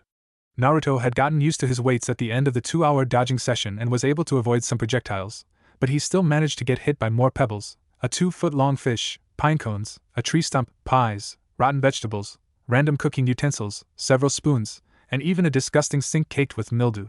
The genin was black and blue, covered by sweet and sticky pie fillings, the juices of rotten vegetables, and smelled horribly. He did manage to dodge the pile of dog shit though. Naruto saw the amusement in his sensei's eye and vowed to get him back. But before he could make a diabolical plot, Kakashi's voice demanded his attention. Sorry Naruto, I meant I would be throwing random things, not things randomly. Kakashi beamed down at his student as he muttered death threats, and reached out to touch his sticky hair, but pulled back thinking better of it. Let's go get some lunch, my smelly pupil, and we'll do some mental training. Kakashi led Naruto to a tonkatsu restaurant despite the blonde's hesitance. The genin was confident the owner wouldn't serve him, but apparently he was a retired friend of Kakashi's because he greeted Naruto as politely as the lanky man and showed them to a booth without hesitation. Naruto was pleasantly surprised and found his mood getting better until he remembered Kakashi said mental training and was brought back down to earth. Kakashi put down the menu and got Naruto's attention. Okay Naruto, I'm going to tell you the rest of our training schedule. It's almost noon, so after lunch we'll return to the training field and work on your proficiency with Kage Bunshin and different ninja tools. After that I've set it up so you can train with Konoha's foremost expert on taijutsu. The man smirked behind his mask at the thought of Naruto's face after meeting the eccentric expert. When that training is complete I would like you to practice chakra control on your own before calling it a day. However, that's later on. For right now we're going to work on your mental fortitude, and we'll do that every day during lunch. I'll give you varying situations with some basic information like terrain, squad type, strength, and maybe if I feel sorry for you information on your enemies. However, not everything I give you about the enemy will be accurate. After receiving the information I'll give you 5 minutes to form a strategy, and you will detail it to me step by step while I try to break it apart, or add new variables, and you will tell me how you would adapt to the situation. If your plan sucks, you take too long to respond to my changes, or the changes aren't very good, I'll hit you with this stick. The Jounin pulled a stick out of nowhere that looked more like a branch and his eyes shone with eagerness. However, if you react well and come up with good plans I'll give you some food. Naruto paled and gave Kakashi a shocked look. But that's not fair, I need food so I can do my best when I train. Kakashi gave an evil snicker and answered too cheerfully for the situation. The ninja world is hardly fair Naruto, and there will be times when you'll be expected to perform at a high level when you're not at your best. Besides, the body isn't the only powerful tool of a shinobi, the mind is equally powerful if not more so. You may not be able to overpower everyone you come across, so you'll have to use surprise and misdirection to take them down. Kakashi's tone became more serious and somber. There will be many situations when strength isn't enough Naruto. That's why the Sandame's philosophy is that a ninja must find harmony between body and mind to reach their peak. Kakashi could see traces of confusion in his student's face and decided to use a more recent example as motivation. Use Nami as an example. If you stayed hidden after hitting Haku with that shuriken or sent out shadow clones into the mirror instead of you, then you could have attacked from the outside, distracting the hunter and giving Sasuke an opportunity to escape. Instead you announced your presence and location before running into a technique you knew nothing about and trapping yourself inside. Information is the lifeblood of shinobi. Sometimes it's better to wait and plan instead of rushing and blindly hoping everything works out. I know there will be times when your conscience pleads with you to run in, but if you run in unprepared and die, who else will save the people in danger? As a shinobi you should look for every advantage you can get. Naruto's head dropped as Kakashi lectured him. He wanted to yell at his sensei, deny everything he just said, except every word of it was true. The blonde may have worked hard and gotten stronger, but he wasn't training to be a real shinobi. Like most boys his age, Naruto was distracted by destructive jutsu and ignored the other lessons. The Uzumaki's blue eye gained a steely glint when he raised his head. Bring it on, Kakashi-sensei. I'll ace all the simulations you throw at me. I'll show the world not to fuck with Uzumaki Naruto or his friends. Naruto's head was spinning and his stomach continued to grumble as he followed his sensei to the training grounds. The genin barely ate anything, only half his rice and a few small pieces of pork, but he was repeatedly bonked on the head with Kakashi's punishment stick. Apparently the boy's plans were filled with holes. In fact, his plans were one big hole and he couldn't do anything right by Kakashi's standards. He attacked when he should have ran, zigged when he was supposed to zag, or ran when he should have stayed. It was actually eye-opening to the blonde. He had no idea that a squad leader had so much responsibility, and realized he had a long way to go before he could lead a team, let alone a village. Naruto was determined to learn and he kept running the situations in his head trying to pick out where he went wrong until the lazy drawl of his sensei broke his train of thought. That wasn't as bad as I thought it would be, Naruto. Your tactics are incredible for a genin, but your strategies were usually flawed, but that will get better with experience. From now on I want you to think like you were planning a prank. I've seen some of your better ones and they were well planned. If you can harness the creativity that you used in those endeavors, I'm sure you'll improve rapidly. Naruto started to tune out his teacher and stared hungrily at the bag of takeout in Kakashi's hands until a book smacked into his face. Sorry Naruto, I thought a ninja would be able to catch that. Anyways, I want you to keep that and read it. It's a book detailing different strategy games. Some days we'll play different games instead of doing simulations. Naruto pocketed the book while grumbling. For now I want you to make 15 clones and take 5 with you, and your objective is to create a proper strategy to take out the designated clone. The remaining 10 will have to remain within a half-mile radius of this spot, and no direct combat is allowed. Also, you will have no idea which clone is the target, so get going. Naruto was hiding with his 5 clones and preparing to explain his strategy to his minions when something popped into his head. It looked like the other squad of clones, and one was wearing a bandana tied around its thigh. They were near the small stream that snaked its way through the training field, hiding in the trees surrounding the bandana-wearing clone. Naruto wasn't sure what was happening, but knowing that he had the river to work with gave him some different options, so he changed some points and explained the changes before leading his squad into battle. The ambush went off without a hitch and the clones were taken out quietly. Naruto stood in front of his 3 remaining clones with a smug smirk, and Kakashi walked out of the trees with a proud look in his charcoal eye. Good job, Naruto. Your plan worked to perfection. You were able to quickly locate your target, create an effective attack, and were able to easily separate and take out the opposing target despite being outnumbered. Naruto blushed and bashfully scratched his cheek. It wasn't that good, sensei. I lost a couple of clones in the attack. Kakashi ruffled the genin's blonde locks. Don't sell yourself short, Naruto. That was a very good strategy, and clones are very fragile constructs. Those would have been minor wounds if they were real people. But if you don't mind me asking, how did you find the clones that fast? Naruto stopped scratching his cheek as he thought back to the weird memory flash. I was actually going to ask you that. I was about to explain my strategy to the clones, but I got a sudden flash and saw the other group of clones near the river. Kakashi deadpanned at Naruto. You're telling me that you've been using the Kagebunshin no Jutsu for 2 months and just realized that now? Naruto looked even more confused, and Kakashi sighed before continuing. Kagebunshin no Jutsu was originally invented as a spying jutsu. Anything the clone sees or learns is transferred to the user after it's dispelled. You're the only person I know that can use the technique like you do, and it looks like you may be able to use them to train. Naruto blinked owlishly before a Cheshire grin spread over his face. So I don't have to read the stupid book you gave me. Kakashi slapped Naruto in the back of his head with Ika Paradise before assuming a thinking pose. I don't think it stops there. All of the clones' memories and experiences are transferred. If you had 10 clones do the tree walking exercise for an hour then dispelled them, it would be like you did 10 hours of tree climbing. But I don't think you would get the physical benefits from the exercise. Naruto's jaw dropped in disbelief. You mean I can make as many clones as I want and send them to train? I'll be the Hokage in no time, to bail. Kakashi was quick to stomp that line of thinking. Don't be stupid. If you used too many clones, it could overload your brain with information, and it could be worse for you because your brain is still forming connections and developing, so don't put too much stress on it. For now, I'll let you make 25 at a time for training until I talk to the Hokage and we agree on a number. But right now you have to go meet your taijutsu tutor, so make 25 clones to leave with me and head to training ground 9. As Naruto walked away, his sensei's voice gained an ominous glint. Oh, and so that doesn't happen again, you'll be doing this exercise against my clones from now on. Naruto shivered and waved over his back as he went towards training ground 9. See you later, Kaka-sensei. Kakashi yelled out for Naruto just as he was disappearing from view. Come back when you're done. The first time we disperse the clones, I want to do it together. The blonde gave a lazy wave over his shoulder showing he heard, and Kakashi had a proud smile under his mask. Maybe I should have trained Naruto when he was younger. It's fun getting payback for all the torture Minato-sensei put me through. After the discovery he made about the Kagebunshin, Naruto was practically skipping towards training ground 9, confident that he would be able to improve drastically with the new training method. Nothing could break him out of his good mood until he saw his teacher and training partner. What the hell is that? His sensei was around the same height as Kakashi, although he had way more muscles that were clearly visible through his skin-tight green spandex suit and orange leg warmers. He had a bowl cut that appeared to be coated with so much gel it shone in the light, and the eyebrows, those horrible, bushy, disgusting, whittling eyebrows. He was so bizarre looking that Naruto thought the flak jacket he wore was fake because nobody that strange could be a jounin. To make matters worse, his training partner was a look-alike of the Green Man sans the vest. Naruto was prepared to sneak away silently before they noticed him when it happened. The strange duo hugged each other in a strangely manly way while shouting the other's name. Lee, Ji-sensei, Lee, Ji-sensei. The two continued their strange ritual and Naruto couldn't pull his eye away, and he would regret it for the rest of his life because he could never erase what happened next from his memory, not even using Yamanaka forbidden techniques. The sun appeared to be setting behind them, even though Naruto could feel the heat on his back, and suddenly the earth around them became sandy as the ocean appeared behind them with waves crashing on the beach. Tallying it as another event on his list of traumatic experiences, Naruto walked out from the trees towards the two. Suddenly they broke off the hug and the larger of the two disappeared before reappearing in front of Naruto. Hello, youthful soul. I am the sublime azure beast of Konoha, Mato Guy. You must be the young leaf that Kakashi sent to me so I could stroke your youthful flame into a raging inferno that will devour everything in its path with your passion. The man finished and entered a nice guy pose as the sun glinted off his teeth, almost blinding the poor blonde. Naruto couldn't decide if he wanted to sweat drop or face fault, so he said nothing and just stared blankly ahead in a catatonic state.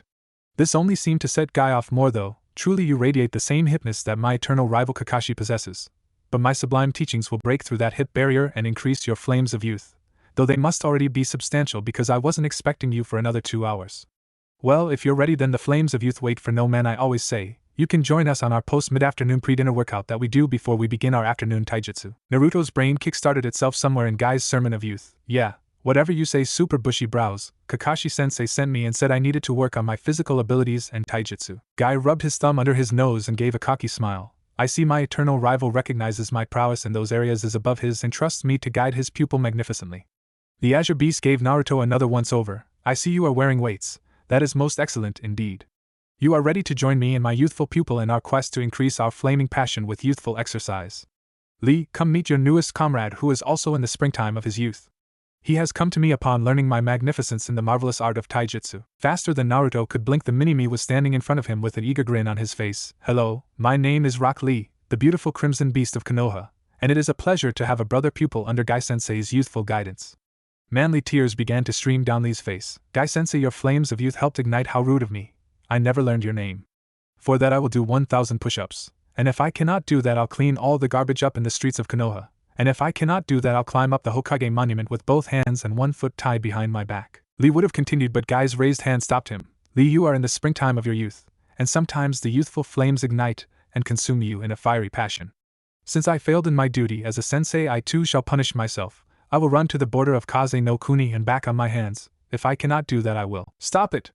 Naruto was breathing hard after yelling over the eccentric duo, and Guy and Lee turned to him and appeared to remember there was somebody else there. Kaka-sensei said to come here to learn taijutsu. So are you going to teach me or what? Guy smiled with his hands resting on his hips, and when he smiled Naruto was almost blinded once again. Such youthful passion, you shall indeed do well under my guidance.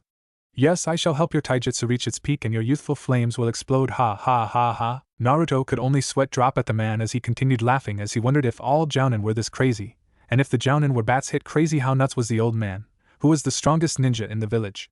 Suddenly Naruto's shoulder dropped as he realized that he wanted to be the Hokage, and would undoubtedly be crazy when that happened. Would he even know what was going on at that point, or just be a senile mess? Naruto began crying his own tears of manliness as Lee asked the question, Guy-sensei, what exercises shall we do this youthful day? Guy stopped laughing to answer Lee's question. Well, my youthful pupil, we shall do some light exercising because we have a new student. Naruto cut the man off angrily. I didn't ask you to take it easy for me. I'm going to be Hokage and I can take anything you throw at me. After his tirade, Lee and Guy could no longer contain themselves and were overcome by youth once more. Lee, my new pupil might be able to match your youthfulness someday, and your own flames of youth shall only reach new heights because of it. Yash, Guy-sensei, let's get started. My inner passion is ignited because Naruto also has a splendid dream. I must quench these raging fires with youthful exercise. It seemed the odd pair could no longer stop their explosion of youth as rivers of tears cascaded down their cheeks, and the two beasts of Konoha faced each other and celebrated their youthful manliness by embracing each other. As the two screamed out their names and the beach formed with the sunset, and crashing waves formed behind them, Naruto vowed to never use his sharingan around the two so he didn't go insane. Unfortunately, the naive blonde did not realize it was already too late for that. The two finished their festival of manliness, and Guy started listing their exercises. Okay, let's begin. We'll start with 20 laps around Konoha, then do 500 punches with each hand and 500 kicks with each leg. After that we'll do 1,000 of every type of push-up. Now Lee, let's go, explode. Naruto's chin fell with every exercise listed until it hit the ground, and he saw his training partners disappear, leaving nothing in their wakes but twin clouds of dust. Naruto lifted his chin and took after them, yelling, "Wait up!" Sakura awoke with a groan when the sunlight streaming through her window shone on her face. After blinking away her haze, the pinkette stretched. The memories of the past 2 days came flooding back, and she moved with determination. She couldn't talk with her mom and give her the money yesterday, but today would be the day that she took the first steps towards becoming a serious kunoichi who could stand on her own 2 feet. Grabbing the envelope containing her pay, the girl ran downstairs to the kitchen only for her mom to engulf her in a suffocating hug and swing her back and forth. "Oh, my sweet little baby, I haven't seen you in so long. My poor innocent princess, I heard about Sasuke. I should have never let you be a ninja. I was so worried about you when you were gone." Sakura managed to pry herself out of her mother's tighter-than-average grip. "But Mom, I want to be a shinobi. I know that it's dangerous, but I want to protect the village, and as a side bonus I can help you with money." Sakura held out the envelope and Tomo took it and leafed through the contents, making her eyebrows shoot upwards in surprise before handing it back to her daughter. "Sakura, I can't accept this. You earned this money and it's yours to spend, and I want to spend it on you." Sakura responded while handing the envelope back. "Please Mom, I know that it's tough for you because of me. If you didn't have me when you were 15, then you would have finished school and got a good career. Instead you work 2 jobs just to keep a roof over our heads and food on the table. I want you to have the life you deserve, Mom, and I can do that by being a shinobi. All this is from my last mission. I still have plenty saved up from the D ranks we've been doing for the past 2 months, so whenever I have extra money I want you to have it. Tomo's eyes watered and she embraced her daughter once again. Don't be silly, Sakura-chan. Don't think of yourself as a burden. I made the mistake, but it gave me the best thing that ever happened in my life and I'll never regret it. The older Pinkette put her chin on top of Sakura's head and stroked her now shortened hair. I love you, honey, and I want you to know that you don't have to do this. But I also know that you're as stubborn as me, so I'll take it because I know you won't change your mind. Sakura stayed in the hug, enjoying the cocoon created by her mother's warmth. She may be able to kill a fully grown man dozens of different ways without him knowing, but being in her mother's arms always made Sakura feel safe from all the worries in her life. With her face still buried in her mother's breast, Sakura gave a muffled response. I love you too, Mom, and I'll be okay, so you don't have to worry. Now I have to go to the library. I'll be home for dinner. Sakura let go of her mother and took off out the door, leaving the 28-year-old woman staring at her back. I'm your mother, Sakura-chan. I'll always be worried. Sakura stood in front of the library with a smile on her face as she remembered all the time she spent in here as an academy student. After she proclaimed her love for Sasuke and kick-started her rivalry with Ano, these 4 walls became a safe haven for the girl, a second home. This building was her domain. She could probably walk through and find almost any book by memory alone because of all the time she spent increasing her knowledge in an attempt to make herself stand out to Sasuke. She spent almost all her free time in here instead of training because it would make her less feminine, and she thought Sasuke would think she was a Neanderthal, though in hindsight the physical training would have elevated her in the Uchiha's eyes. Sakura shook off the unnecessary thoughts and stepped into the building, hoping Hitomi Bazan, the little old lady who was the librarian as long as Sakura could remember. Instead of the kind old woman, a teenage girl with purple hair was manning the desk reading some magazine. Sakura strode past the girl without a word, confident she could find any book by herself. She bypassed the fiction section and turned at the general information section before coming to the stairs leading up to the specialized knowledge section in the library. She walked up and quickly located the medical section before going down the first row and picking out any books that looked like they would be useful: basic first aid, anatomy, herbology, poisons and antidotes, and general information about medical shinobi and their duties. The Pinkette found a seat and began perusing the books, making sure they were worth reading. It seemed like 10 minutes had passed, but when Sakura looked out the window it was apparent that she was in the library for several hours. She organized the books and looked through some of the things she wrote while skimming the tomes. Medicine used chakra to facilitate the production of cells to increase the rate of healing. They could do many other things, but Sakura only skimmed those because even the most basic things were beyond her ability. Also, medics were supposed to conserve as much chakra as possible while fighting in order to save it for healing. That was fine with Sakura though, because she didn't have much chakra to begin with. I'll have to talk to Kaka-sensei about increasing my reserves. Sakura tucked the books she wanted in her backpack and put the other ones on the cart for the librarians before checking out the ones she wanted and heading to the last place she wanted to be in the village. Sakura stood in front of a quaint yellow 2-story house situated in the market district of Konoha with Yamanaka flower shop painted in sky blue between the windows on the first and second stories. Sakura swallowed her fear and opened the door, praying her rival wasn't home, and apparently the gods were on her side because manning the counter was a beautiful blonde woman reading a gardening magazine, though she lowered it as soon as the bell rang, revealing sparkling purple eyes that hinted at her intelligence. Welcome to Yamanaka Flower Shop. It took a moment, but recognition flashed in Ino's mom's eyes and a warm smile made its way onto her face. Sakura, what a pleasant surprise. I heard about your teammate. How are you holding up, dear? Sakura returned the woman's warm smile. She always felt comfortable with Mrs. Yamanaka. She understood that her mother had it hard and would look after a young Sakura for Tomo. Yes, Chika Yamanaka was the closest thing Sakura's mom had to a friend in her hectic life and was like a second mother to Sakura. She would often do the Pinkette's hair or tell her stories from her ninja career over homemade cookies, and the concern evident in the woman's eyes touched the girl. It's hard, but I'm getting better every day. Chika's expression dropped. I can only imagine. Ino has been so depressed these past few days, and she wasn't even on Sasuke's team. Sakura winced at her rival's name, though Chika didn't notice. Deciding she didn't want to focus on Sasuke anymore, the genin changed the subject. Actually, Chika-san, I have a question. I've been thinking about specializing in medical jutsu, and I wanted to learn more about poison so I can fight without using chakra more effectively. But they must be village secrets because all I could find were common ingredients and their side effects. You're definitely sharp, Sakura. Poison mixes are in an archive that only specialized personnel can access. Sakura's expression fell, but Chika smiled the same way Ino does when she knew something you didn't.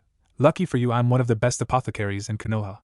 Come to the flower shop every day for the next week at 12 and I'll give you some non-lethal recipes and teach you how to properly mix poisons and antidotes. Sakura beamed at the blonde. Thanks, Mrs. Yamanaka. I won't let you down. Chika could only laugh at Sakura's face. I know you won't, dear, and it's Chika-sensei now, dear. Tenten let out a bored sigh for the 12th time in the past 10 minutes. The weapons store she worked at was filled with ups and downs. Shinobi would stock up and not need weapons for several weeks unless they went on a mission and depleted their supply, and considering the rush last week, these next few promised to be dull. There were dozens of other things she would rather be doing with her time, but she needed the job. Being a QB orphan, as they were referred to, was a hard lot in life. Many shinobi and civilians lost their lives that night, and the orphan population exploded, while the orphan budget imploded because it was needed for security reasons. Orphanages became overpopulated, and there weren't enough families to take the new influx, and so Tenten became just another face in the crowd. The brunette was just one of countless babies nobody could identify, and the hospital's records were in shambles, making DNA testing worthless because there would be nothing to compare it to. Some orphans took on new last names the orphanage gave them, but Tenten shed hers as soon as she was able. It felt like she was forsaking her deceased family. The only options open to her was going to school and joining the Job Corps or becoming a shinobi. Tenten heard the stories about what happened to girls in the Job Corps, so there was really only one choice. She joined the academy, but once again found her options limited. With no family or clan to teach her techniques, Tenten didn't learn any ninjutsu, taijutsu, or genjutsu outside of the academy. Her only option was specializing in weapons because those were available to everyone, and eventually she was recognized because of those skills, but it didn't pay the bills. Being a weapons specialist while having to buy groceries, pay rent, and buy materials to patch up your clothes on a genin salary was next to impossible. She found herself wishing, not for the first time, that Guy entered the team into the Chunin exams last time around.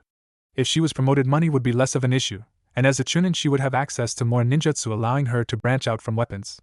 Even if she didn't get a promotion, genin that participate in the exams are regarded as a cut above the rest and sent on C-rank missions regularly, and in extraordinary circumstances, B-rank ones as well. Tenten was so lost in thought she didn't hear the bell ring, and the genin didn't know there was anyone else in the store until she saw a flash of pink in the corner of her vision. When she turned her head to get a better look, she just scoffed and turned away, knowing that the pink-haired girl wouldn't need her help. She only had to buy the bare minimum required every couple weeks because she probably did not train as hard as she should, and it pissed the aspiring weapons mistress off. Tenten had to work hard and become a serious kunoichi to support herself, while other girls her age could afford to be more worried about boys' clothes and their hair because they don't know how hard life can be. It was girls like that who give kunoichi a bad name. Despite her less than complimentary thoughts, Tenten gave the girl a sweet smile when she walked up to the counter and politely asked, "Can I help you with anything?" The girl glanced down at the list in her hands briefly before looking up. Yeah. I need 2 boxes of standard issue kunai, and I need 4 boxes of the saban with the removable poison cartridge. Tenten reached down and placed the boxes of kunai on the counter while inspecting the girl. She never got more than a box of kunai and shuriken and hadn't bought exploding tags or ninja wire since graduation. But now the pink-haired genin bought as many kunai as she bought since graduating in one day, was asking for saban specially designed for poison, and it looked like she cut the hair that made her look like a pretty pony princess doll. Tenten made sure the seals on the box were unbroken and smiled at the girl. "Here are the kunai, and I'll get you the saban needles from the back." The weapons mistress felt excitement bubbling in her stomach. It looked like a girl her age might finally be taking this ninja thing seriously, which is quite rare, so rare that Tenten didn't have any girlfriends her own age. Most of the prospective kunoichi in her class drooled over the flavor of the month and only talked about dumb music, clothes, or crappy movies. Tenten didn't bother wasting her time trying to fit in where she wouldn't. Nowadays she only womaned the desk at the store or trained and did missions with her team, but there was only so much time a sane person could be around Guy and Lee without going on a killing spree. Tenten grabbed the boxes of saban and walked out front before placing the boxes in front of the pinkette and pulling out the demonstration model of the needle and holding it out so the girl could clearly see it, and demonstrated the mechanisms. "This is the model that you got. You pop the capsules in like this and pull it out like so. When the tip pierces the target, the capsule gets punctured and the poison leaks out holes near the tip. There are 100 per box, and because I've never seen you throw them before, I'll throw in a half box of regular saban." Tenten put the items in a bag before handing it to the girl. "Is that all you need, miss? I'm sorry I never got your name." "Mine is Tenten." Sakura was taken back by the abruptness of the question, and it took her a moment to grab the bag and respond. "My name is Sakura. It's nice to meet you, Tenten." "And yes, that's all I need, thank you." The brunette punched the numbers into the register. "That will be 100 raya." After receiving the money, Tenten gave Sakura a real smile. "If you want, I can take you out back to our range and give you some pointers on throwing those. People have told me I have a knack for weapons." Sakura smiled gratefully at the older girl. "Thank you so much, that would be so helpful. I have some scrolls, but they aren't as helpful as a real teacher." Sakura strolled down the street feeling lighter than happier than she had in a while, even before Sasuke's death. After she declared her intention to pursue Sasuke, all the friends the young girl had disappeared and became rivalries. Sakura devoted all her time to pursuing the Uchiha, but part of the obsession was the loneliness Sakura felt when she sat home in her room staring at the blank walls. Now she was taking her first steps towards becoming a competent kunoichi, and on top of that made a new friend in Tenten, and that was the best thing about the day so far. It may only have been training, But it was the first time Sakura spent time with a girl without arguing in a long time, and they scheduled another training session. The pinkette smiled and looked up at the perfectly clear sky and basked in the beauty of the day until she walked into something. The girl landed on her butt and brought her gaze back down to earth to see bright blonde hair with the bangs hanging over bright blue eyes and whisker-marked cheeks were stretched in a sheepish smile. Sakura's eye began twitching as she recognized her teammate and gave him a sickly sweet smile. Naruto. Watch where you're going. What are you thinking, running into a lady like that? Honestly, how rude. Naruto shivered at the threatening glint in Sakura's green eyes and began shifting his weight from foot to foot looking for an escape route if things got ugly and chuckled nervously before responding. Sorry Sakura-chan, I'm exhausted and I wasn't looking where I was going. Sakura took a closer look at the blonde. You look like shit, Naruto. And it was true. His usually bright blonde hair was caked with dirt, and his face was bruised badly like he was on the wrong end of a sledgehammer. His clothes were tattered and disheveled, and the Uzumaki's lone blue eye usually filled with energy, and life was drooping in fatigue and lacked the customary spark of life. Sakura just stood up while sighing and dusted the dirt from her backside. Don't worry about it, Naruto. Just watch where you're going next time. Most people aren't as even-tempered as me. Naruto deadpanned before replying, right, well sorry again Sakura-chan, but I have to go meet Kaka-sensei before I can go home, so I'll see you later. Sakura watched her teammates back as he got farther and farther away from her and called out before he disappeared. I know you're training, Naruto, but you better not think of leaving me behind because I'm going to get stronger too. Naruto stopped walking and turned around, giving Sakura a foxy grin. Of course not, Sakura-chan. I'm training so you don't leave me behind. Naruto disappeared around the next building and Sakura felt her lips tugging upwards. Idiot. Sakura walked the rest of the way home with that small smile on her face, and when she opened the door she saw more food on the table than they usually eat in one day. Her mother poked her head out of the kitchen and greeted Sakura with a smile before disappearing. As the pinkette took her place at the table, she realized life was looking up and she was excited to see what the next day would bring. 1 week later, the sun spilled through a window on the outskirts of Konoha, making a pair of lazy eyes open and look at the clock on his bedside table. 11 a.m. No self-respecting person wakes up at this indecent hour. The pile of blankets covering the slothful shinobi shuffled for a moment as the boy rolled over and drifted off to sleep. He thought he had 10 more minutes of peaceful slumbering, but the tyrant of the house grabbed the mess of blankets and dragged him into the bathroom. You don't have time for this, Shikamaru. The funeral is in an hour, and you have to meet Chuji-kun and Ino-chan in 20 minutes. The Nara was thrown from his blanket cocoon into the bathroom and hit his head on the wall quite hard before the draconian overlord he called Mom began nagging him once more. Now hurry and take a shower so you can eat before leaving. Shika turned the water on and waited a couple minutes before opening the door to sneak back into his bedroom for more sleep, except his mother's firm hand stopped him before he could exit and shoved him back into the bathroom, slamming the door and locking it from the outside. The genin groaned on the bathroom floor as something soft landed on his face, and he lifted it up to see it was his funeral clothes. Shika, if I don't hear you get into that shower in the next 10 seconds, I'm coming in and washing you myself. You know I will. Remember last time? Shikamaru groaned and lethargically dragged himself into the shower with a small smile on his face. Troublesome woman. Spring was coming early to High no Kuni this year. The temperature was uncommonly warm and there wasn't a cloud in the sky to stop the sun from beating down on the villagers bustling through the streets. All in all, it was a terrible day to have a funeral. The citizens of Kanahagakure no Sato were rushing to the sprawling park created from funds donated by the Uchiha to hold the funeral for the last loyal progeny of the clan. Shikamaru wiped the sweat from his brow, cursing the lack of good clouds on his way to the academy to meet with his teammates. He took his time, and it was no surprise that both Ino and Chuji were waiting for him in the shade of the largest tree in front of the academy wearing traditional funeral outfits. Shikamaru mentally prepared himself for Ino's nagging as he approached, and he wasn't disappointed. Geez, Shikamaru, can you move any slower? We're almost late. If we end up being late for Sasuke-kun's funeral, I'll make your life a living hell. Shikamaru just sighed and mumbled, how would that be any different than any other day of my life? Ino's left eyebrow began to twitch dangerously and Shikamaru would have dodged the upcoming blow if it weren't so much effort. Besides, it's not like Ino hit as hard as Sakura. The blow never landed because of their pleasantly plump teammate. Akimichi Chuji restrained the fiery blonde. Easy there, Ino. If you hurt Shikamaru, we really will be late. Ino ripped her arm out of Chuji's gentle grasp and huffed, whatever, let's just go. I hope Forehead is there so I can give her a piece of my mind. If a real kunoichi like me was on Sasuke-kun's team, it would have never happened. The kunoichi tried to walk away but found she couldn't move her body. What the hell are you doing, Shikamaru? Let me go! The laziest genin in Konoha released his jutsu and watched as Ino turned around with a scowl marring her face. But he cut her off before she could go on a tirade. You better not say anything like that to Sakura or Naruto. I overheard my dad telling my mom about the mission report, and neither of them are at fault. Besides, they probably feel guilty enough and don't need bothersome woman like you bitching and making it worse. Shikamaru walked past Ino and started towards the park. They are our comrades, and as troublesome as it is, we watch out for our comrades. Ino's anger left her and her shoulders sagged as she watched Shikamaru lazily stroll towards the funeral. Alright, let's just hurry up. Uchiwa Park was crowded with villagers that came to pay their last respects to the fallen scion of one of the founding clans of the village. With the death of Uchiha Sasuke, the once great clan and their powerful bloodline was now just an entry in the history books and lost to Konoha forever, though Shikamaru knew that Kakashi had a sharingan.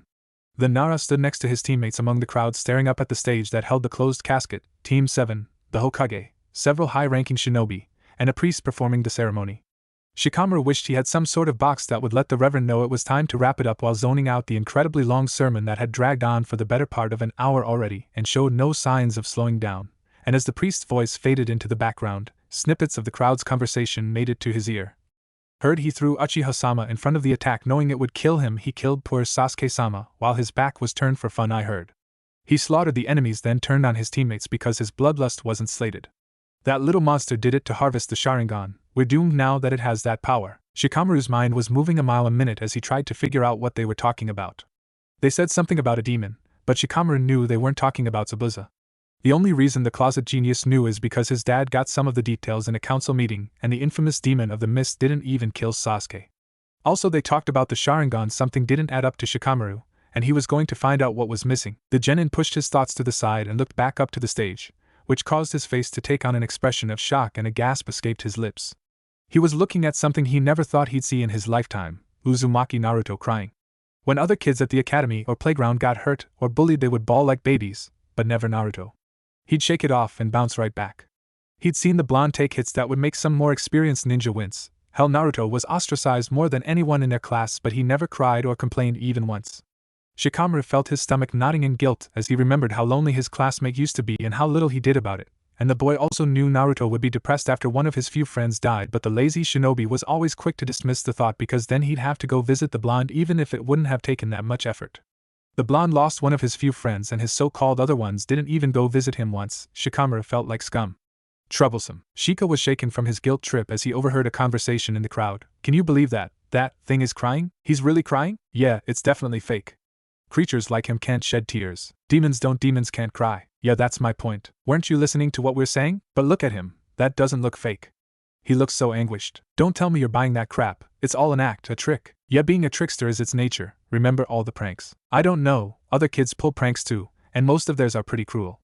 All of Naruto's were harmless and definitely not as bad as some other ones by imitation pranksters trying to steal his crown. What are you saying? Have you gone mad? No, maybe I'm finally sane. Shikamaru couldn't hear anything else because the priest reached a high point in his sermon and raised his voice trying to increase the emotion. The lazy genin just used an ancient Nara technique to block noise so they could sleep in any situation, as he wondered why they were talking about Naruto like that. That guy also said demon in a conversation that was clearly about Naruto, and apparently Sasuke jumped in front of the genin. Shikamaru then noticed that Naruto was wearing his headband like his sensei, and his eyes widened as he realized that the blonde may have the sharingan, and people were blaming him for Sasuke's death. Shikamaru sighed and looked up at the sky trying to figure out why. His thoughts weren't going anywhere, and he started to look down cursing the lack of clouds, but his head stopped when he saw a lump in the shadow of a tree. The shinobi peered closer only to end up staring at the white mask worn by ANBU operatives. Uchiha Itachi sat in the shadowy canopy of a tree overlooking his little brother's funeral when the hairs on the back of his neck tingled. The S-class missing nin glanced around and saw what looked to be a young Nara staring at him. Itachi looked away and resumed watching the preacher drone on without worry. Nobody would recognize him under his borrowed ANBU gear, and the Akatsuki member was smart enough to hide at the level of an average ANBU operative so the elites scattered throughout the clearing wouldn't suspect anything. It was nowhere near Itachi's best, but a genin shouldn't have spotted him so easily, even by accident. The double agent smiled slightly under his mask, proud that his little brother's generation had such potential. Itachi grew tired of the boorish priest droned on and thought about the week he had since the person he loved most in the world died. Flashback. Itachi was on watch and sat motionless by the campfire on the border of Ta and Hai no Kuni. Kisame had finally fallen asleep and Itachi flared his chakra, letting his raven know it could show itself. The large black bird landed on his outstretched arm and turned its head so the sharingan that was implanted looked into Itachi's. After finding Shirsue's corpse, Itachi removed his best friend's eye and implanted it into his nin bird. He wanted to remove the other one too, but there wasn't enough time, and Koto Amatsukami was far more dangerous than the subtle mind-twisting powers of the other one, despite its long recharge time. The undercover agent's eyes widened as the telepathic link was made, and he fought back the tears knowing there would be time for grief later. His little brother, his light, his hope for the future was gone from this world. All of Itachi's carefully laid and formulated plans hinged on Sasuke. Now that he was gone, they were shattered, and with the illness ravaging his body, the chances of accomplishing his goals all but disappeared. The last surviving Uchiha cursed as his mind raced to salvage anything he could. The most normal Akatsuki member rose and silently packed up, knowing he would have to return to his village. After making sure he had everything, Itachi made preparations to deal with Kisame. His partner was skilled in battle, almost unbeatable because of his sword, but he failed as a ninja. His moniker of the tailless-tailed beast was a good description. The blue ninja thought Samahata was an absolute defense against genjutsu, and he was right to an extent, but there were no absolutes in the world of shinobi. Someone that he was fighting would have no chance of putting him under a genjutsu. Samahata had a completely different chakra network than Kisame, so whenever it detected foreign chakra invading its wielder, the sword would isolate it and absorb it, rendering genjutsu useless. Someone Kisame was fighting would never have a chance. But Itachi was his longtime partner, and the sword was used to his signature. He could inject trace amounts of chakra into the sword and place it in a genjutsu, which makes Kisame vulnerable to genjutsu. But how do you put a sword in a genjutsu? Samahata was sentient, and had some awareness and interaction with the world, those senses if you will. It was a matter of finding out how those senses worked and altering them. The sword senses and tastes chakra, so Itachi made it remember the most delicious chakras that it devoured, and the sword was lost in its own little world. After making sure it was affecting the weapon, Itachi placed Kisame in a genjutsu that would have them meet in a week in a small town near the Kusa-Aim border. Itachi made good time, and when he arrived at Konoha, the missing nin snuck in through one of the small gaps in the barrier that was used for Black Op missions. It took little effort for Itachi to make his way to the Hokage tower unseen, and he took up a hidden vantage point and waited for his opportunity. One came only a day later when the two elders and Danzo walked down the street towards the entrance with two ANBU behind them. The former Konoha nin knew they would be route and waited for a moment of weakness. They were approaching the last turn before the Hokage tower, and Itachi blended into the crowd and moved into position. As they went around the corner, he placed the ANBU on the outside in a sleeping genjutsu, and simultaneously put the other one in a different one so he wouldn't notice. Itachi donned the mask and cloak before hiding the body with a genjutsu and followed the elders into the building. Itachi sat silently and tuned out the meeting. He was too busy completing his next task. The Uchiha found all the hidden members of the ANBU in the room and placed them in a subtle genjutsu loop where they heard what they thought the elders would say from past experience. He finished the task efficiently and threw the cloak and mask to the side. Hamura, Koharu, and Danzo all appeared to be surprised by his dramatic unveiling, but the Sandame sat there calmly with a sad smile on his face. Itachi-kun, I was wondering when you would be visiting. I was hoping it would be before the funeral. Itachi cocked an eyebrow in confusion, and Sarutobi smiled. Of course I knew you were keeping tabs on Sasuke. Itachi ignored the Hokage's advisors and focused on the venerable old man. Very astute. What gave it away? The Sandame smiled. There was no hard evidence. But you loved Sasuke like I love Konoha, and if there was a way I would watch over every corner of it. Itachi was amused and a smile cracked his stoic mask for the first time in years. But before he could respond, Danzo tensed and interrupted. Why have you come, Itachi? To reveal the truth of the massacre now that Sasuke is dead. Itachi ignored the Warhawk and continued to look at the Sandame, though he did answer the question. I have come for two reasons. The first is to see Sasuke's funeral, but the second is more serious and unpleasant. I have come to warn you that Uchiha Madara is still alive and still looking for revenge. I have joined an organization that is bathed in shadows. We are hunting Jinchuriki for their bijou, though I don't know the real reason. I had a plan to deal with the man, but it fell apart when Sasuke died. I will still do everything in my power to stop him, but heed my warning, Madara covets the Kyuubi more than any other bijou, so prepare Naruto-kun well, for I will come after him, and if he can't defeat me I will kill him to stall Madara's plans. If I fail, a man with the eyes of the sage will be the next. I tell you more, but if I gave you too much information it could compromise my position. With his warning delivered, Itachi burst into a flock of ravens that dissolved into nothingness. Flashback end. Itachi knew that the man wasn't really Madara. He just used the name to inspire fear into his enemies. But Itachi decided to play along for the same reasons. Dropping the name of one of the boogeymen of the shinobi world was a great way to make the Hokage and the elders take the situation seriously, especially because they knew him as children. The young Uchiha turned his attention back to the funeral as it neared the end. The priest finally finished his eulogy, and the people were lining up to place their flowers on the basket. The Hokage and high-ranking shinobi went first, followed by Kakashi, then Sakura. His target was the next to approach the casket, and Itachi eyed him with interest. He used to watch the blonde as a rookie NBU, and another smile made its way onto his face as he thought about how much the boy grew, though he was still rather short. Itachi paid extra attention to the bandages around his left eye covered by his headband. He was proud that his little brother rose above the hatred that cursed the Uchiha clan. Itachi was about to leave and took one last glance at the Yandame's legacy and gasped. Naruto's was crying even harder than before. Tears still streamed out from his right eye. His left eye was crying tears of blood. Itachi stared at the trails of blood, wondering if it was even possible, But after overcoming the shock, he realized that his plan was still salvageable, and like a true shinobi, he would adapt to the situation. Itachi made his way towards the meeting spot, and wondered how that man would fare against the combined power of the Uchiha and the Senju. Hiruzen Sarutobi was a worried mess as he frantically rushed to the hospital. The old man wanted to accompany his adopted grandson to the hospital, but his duties as the Hokage dictated he would have to stay until the end of the funeral. But as soon as it was over, he took off running. The man remembered the last time he was this worried and moved this fast. It was when his daughter-in-law gave birth to Konohamaru. Suddenly the old man remembered something else about that day and stopped running. Shit, I'm a shinobi. I can just shunshin. Why do I do this every time? The Hokage appeared in front of the hospital in a puff of smoke and walked past the receptionist and focused on Naruto's chakra signature. As he hurried through the hallways, the old man felt his worries hit him full force. What if it was the Kyuubi? The beast hates the sharingan, and it wouldn't be a surprise if it did everything in its power to keep Naruto from having one. The Shiki Fujin should stop the bijou from carrying out its will, but it was completely different from the previous seal that Mito and Kushina used, and everything was theoretical. What if it was already failing? The Sandaime was about to burst through the door when it slowly opened and the head medic stepped out.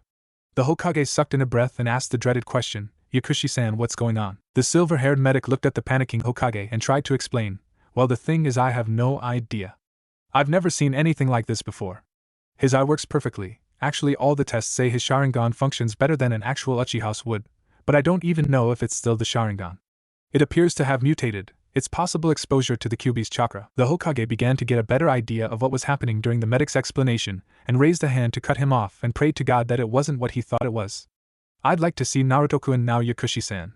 The medic started to open the door, but the Hokage stopped him, alone. The medic backed off sheepishly. Of course, Hokage-sama. The Hokage entered and closed the door behind him as his stomach tightened with anxiety. Hello, Naruto, are you okay? Naruto had his back to the Hokage, and it appeared he was inspecting his new eye in a mirror he was holding. The boy didn't look away as he cheerfully responded, yeah? The boy dropped the mirror and started to turn around. Sasuke's eye went all weird. I think it's defective. The Sandaime gasped when he looked into Naruto's eye and gasped.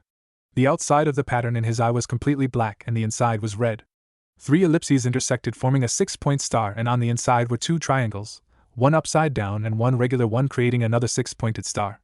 The Hokage's worst fears were confirmed and he could only gasp, Mangekyo. Naruto stared into the mirror the hospital staff provided him while reflecting on the last week and all the strides he made. The blonde was improving his Kage Bunshin no Jutsu. Instead of trying to overwhelm his opponent with numbers, the teen would have smaller squads of shadow clones assault the enemy in a coordinated attack. After placing the mirror on the bedside table, Naruto looked at his developing muscles. It was surprising to the boy just how much stronger and faster he was able to get in a short 7 days. Gai-sensei may have been a complete and total loon, but he was a loon that was unmatched in taijutsu. The green-clad man didn't teach him any cool moves like Sasuke had, much to his dismay, but he did work Naruto to the bone and then make him go through all the basic stances and moves while correcting the boy's mistakes. Now the genin wasn't wasting as much energy or overextending while attacking. Overall, his basic shinobi skills skyrocketed. Iruka would have been amazed. Naruto couldn't help himself and picked the mirror up to look at the change his Sharingan went through again. Instead of 2 tomos circling around the pupil, his eye had morphed into a red 6-pointed star, formed by 3 intersecting ellipses and outlined in black. The boy was so entranced by the design he didn't hear the Hokage enter the room until the blonde heard, "Are you okay, Naruto?" The blonde answered without lifting his head, "I'm fine, old man." But Sasuke's eye went all weird. "I think it's defective." Naruto dropped the mirror onto the bed and turned to look at his adoptive grandfather to continue, but the look of shock on the old man's face stopped him and the Hokage gasped, "Mangekyo." Confused by the man's reaction, Naruto's eyebrows knitted together. "Do you know what's going on, Hokage-jichi?" Sighing as he looked at Naruto's mismatched eyes, the aging leader sat next to the village's savior. "Naruto, what is in your eye socket? Well, that eye you have is perhaps the greatest secret and darkest legacy of the Uchiha. One that was probably better left buried, but it can't be helped now. And for a relative of the Senju to unlock it, Naruto, you are a walking irony." Naruto waited patiently for the Hokage to continue and suppressed his questions. He knew from experience the old man wouldn't be rushed, and when finished he would explain what the blonde didn't get. That is an evolution of the Sharingan, the ultimate form that would grant its user great powers. However, the price paid for these powers is terrible. Most think it to be legend because the few Uchiha that do unlock it probably hide it from the village, and probably even the clan itself. You see, in order to unlock the Mangekyo Sharingan, it was believed you had to kill your best friend. The genin looked down at his hands in shock because of what he just learned.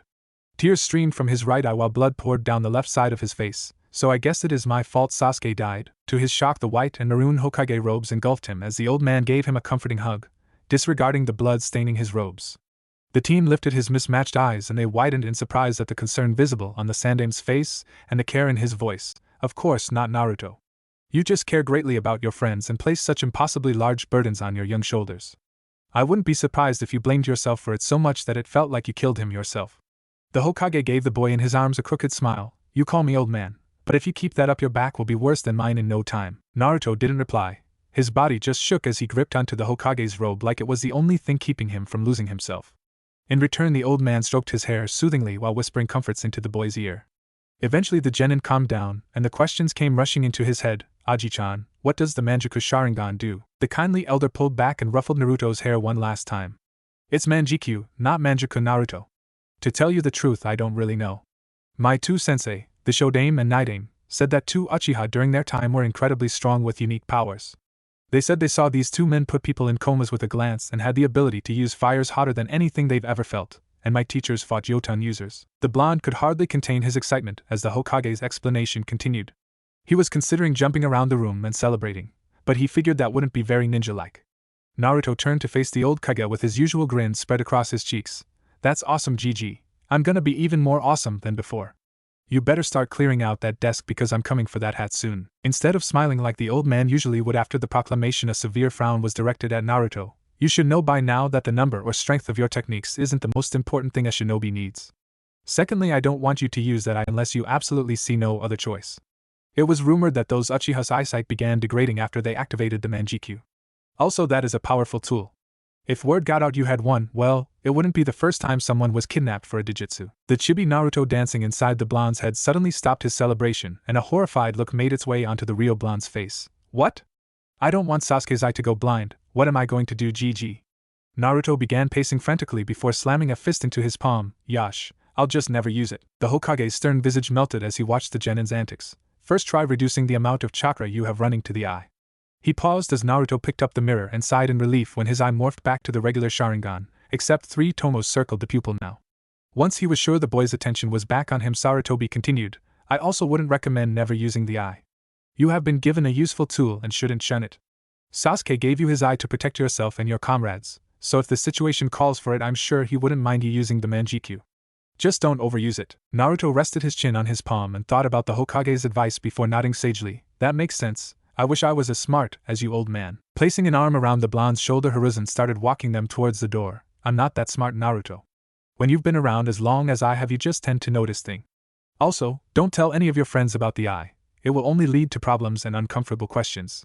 Just say it was a minor complication with the transplant, but everything is fine now. Naruto slipped out from under Sarutobi's arm. Okay, Gramps, and you're right. You aren't smarter than me, just old. Really, really old. The genin laughed and dodged a playful swipe of the Hokage's wizened hand. See you later, old man. Don't stay up all night doing paperwork. It's not healthy for someone your age. The Hokage followed the genin at a more subdued pace while muttering, just wait, boy, you'll get yours too. Sakura could hardly contain her excitement as she practically skipped to the training grounds, ready to show her team how much she had improved. The kunoichi went to the flower shop every day after studying basic first aid for training in the basics of herbology. The genin was mostly learning about the different types of plants and their effects, and training to properly mix ingredients without wasting any. According to the Yamanaka, she was a natural and her movements were swift.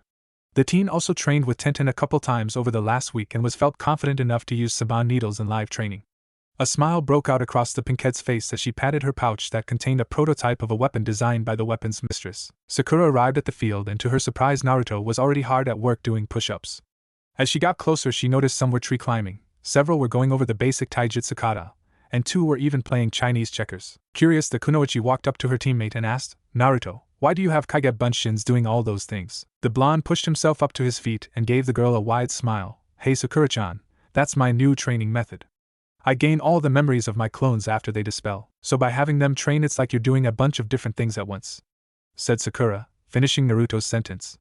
She then stared over at the 2 clones playing the board game. Okay, but why are they playing Chinese checkers over there? Naruto stretched his back while answering. Oh, well, Hokage Gigi once told me the hardest person to overcome was yourself. Sakura's sweat dropped as one of the Kage bunched through the table and bored across the field before tackling his opponent into the tree, which caused them both to dispel. He might be on to something there. Naruto sheepishly rubbed the back of his head and changed the subject. So how was your week, Sakura-chan? Sakura sat down and signaled Naruto to sit next to her. Once he plopped next to her she answered, you weren't the only one training hard, I worked my butt off last week and have some new tricks up my sleeve. Oh, what did you learn? I bet it's something really awesome. Sakura smiled at the blonde's childish enthusiasm. Well, a kunoichi has to keep her secrets, but I can give you some hints. I read a lot about medical ninja, started learning how to use a new weapon, added a new facet to my ninja skills, and on top of that I even learned some basic first aid. Sakura lifted her head to see Naruto's expressive blue eyes shone with amazement, and she had to fight down a blush, though her cheeks were still tinged pink. That's so cool, Sakura-chan, you did all that new stuff in a week. I didn't even learn anything new, just did a bunch of basics with Kaka-sensei. Sakura couldn't suppress the blush after hearing Naruto's honest praise. It's not that cool, I only learned the basics too. Sakura's stomach twisted in nervousness as she asked her next question. Actually, Naruto, I was wondering if I could practice some first aid on you. It's hard to see if you're doing it right when practicing with a tree branch. Naruto tilted his head confusedly at Sakura.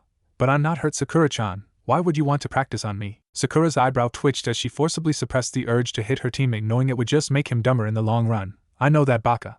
But you don't want the first time you use the technique to be on a person that really needs it. Naruto's mouth formed a large O before he answered. No problem, Sakura. I'd love to.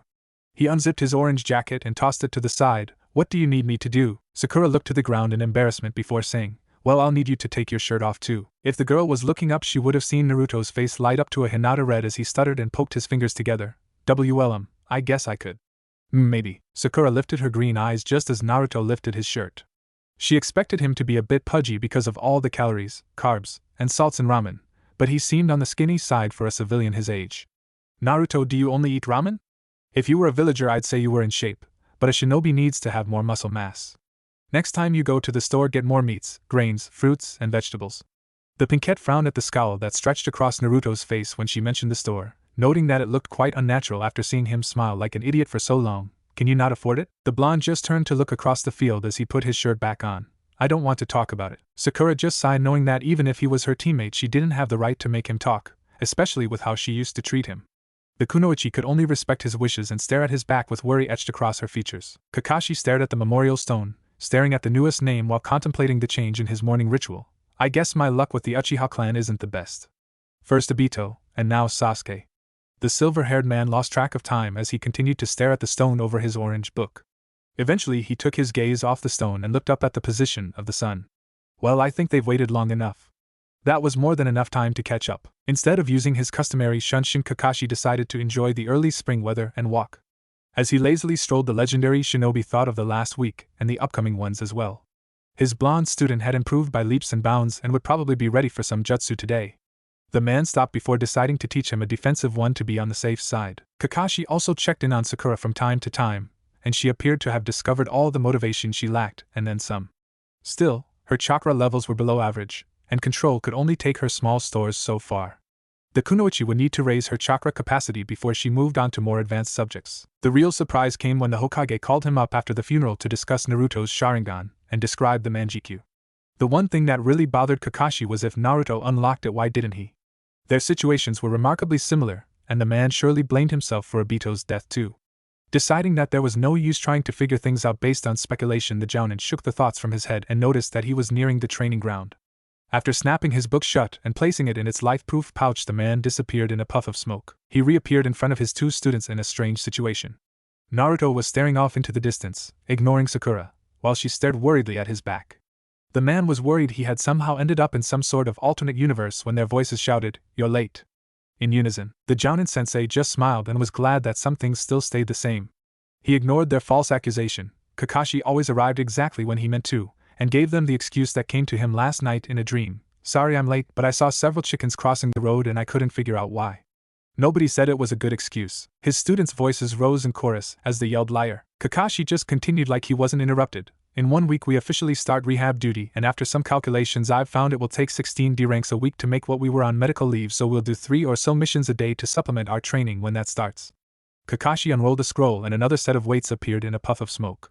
He shot a warning glance at Naruto before saying, "Put these on and channel your chakra until I say stop." Sakura quickly strapped the metal bands around her wrists and ankles before forming the ram's seal and trickling her chakra into them. Once it began to look like she was struggling, he interrupted her. "Okay, stop. That's not bad for now, but it's still pretty light." He inwardly laughed at the look on Naruto's face and Sakura's cheeky mumbling before explaining the rest of her regime. "Okay, now I want you to go over there and do 200 sit-ups, push-ups, and pull-ups.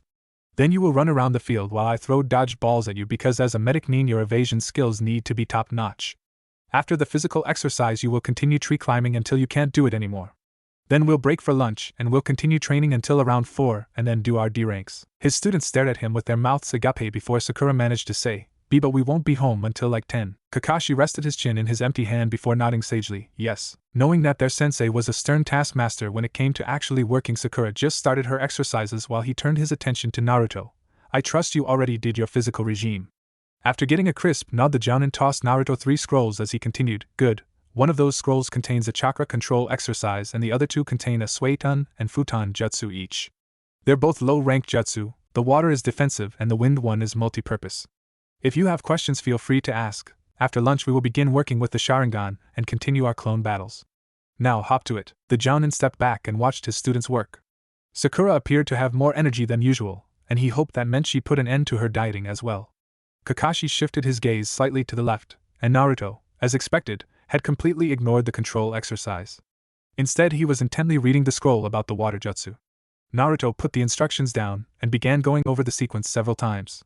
Kakashi prepared for some free entertainment, and he wasn't disappointed. The blonde began gathering chakra and rapidly formed the short sequence before slamming his palm into the shallows and yelling Suiton, Suijin Hiki, water release, water encampment wall. A jet of water shot into the air and arched over the blonde's head as the sunlight reflected off it. The stream continued on its path before splashing into Sakura as she was doing her sit-ups. Kakashi was in the process of getting his 10 chuckles when the air temperature dipped below freezing. Now it was quite nice for the time of year, in the high 60s and not a cloud in the sky, so the temperature change was unexplainable. The shinobi looked around frantically for the source before an awful killing intent saturated the air. However, that only calmed him down because it was awfully familiar. Sakura rose from the ground in all of her righteous feminine fury. Water dripped down her lithe frame as her eyes shone white with rage and the very air around her seemed to absorb light.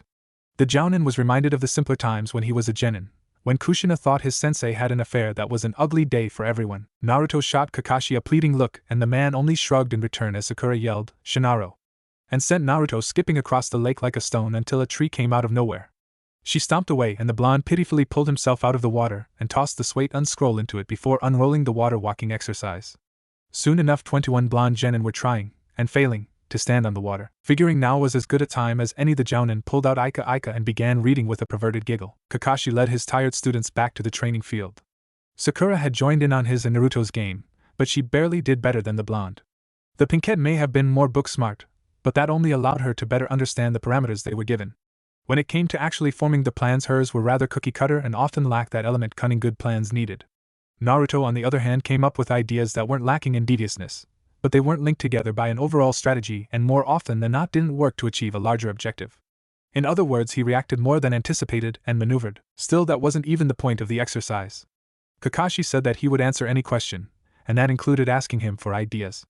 The most important thing that they would learn is to never assume anything no matter how far-fetched.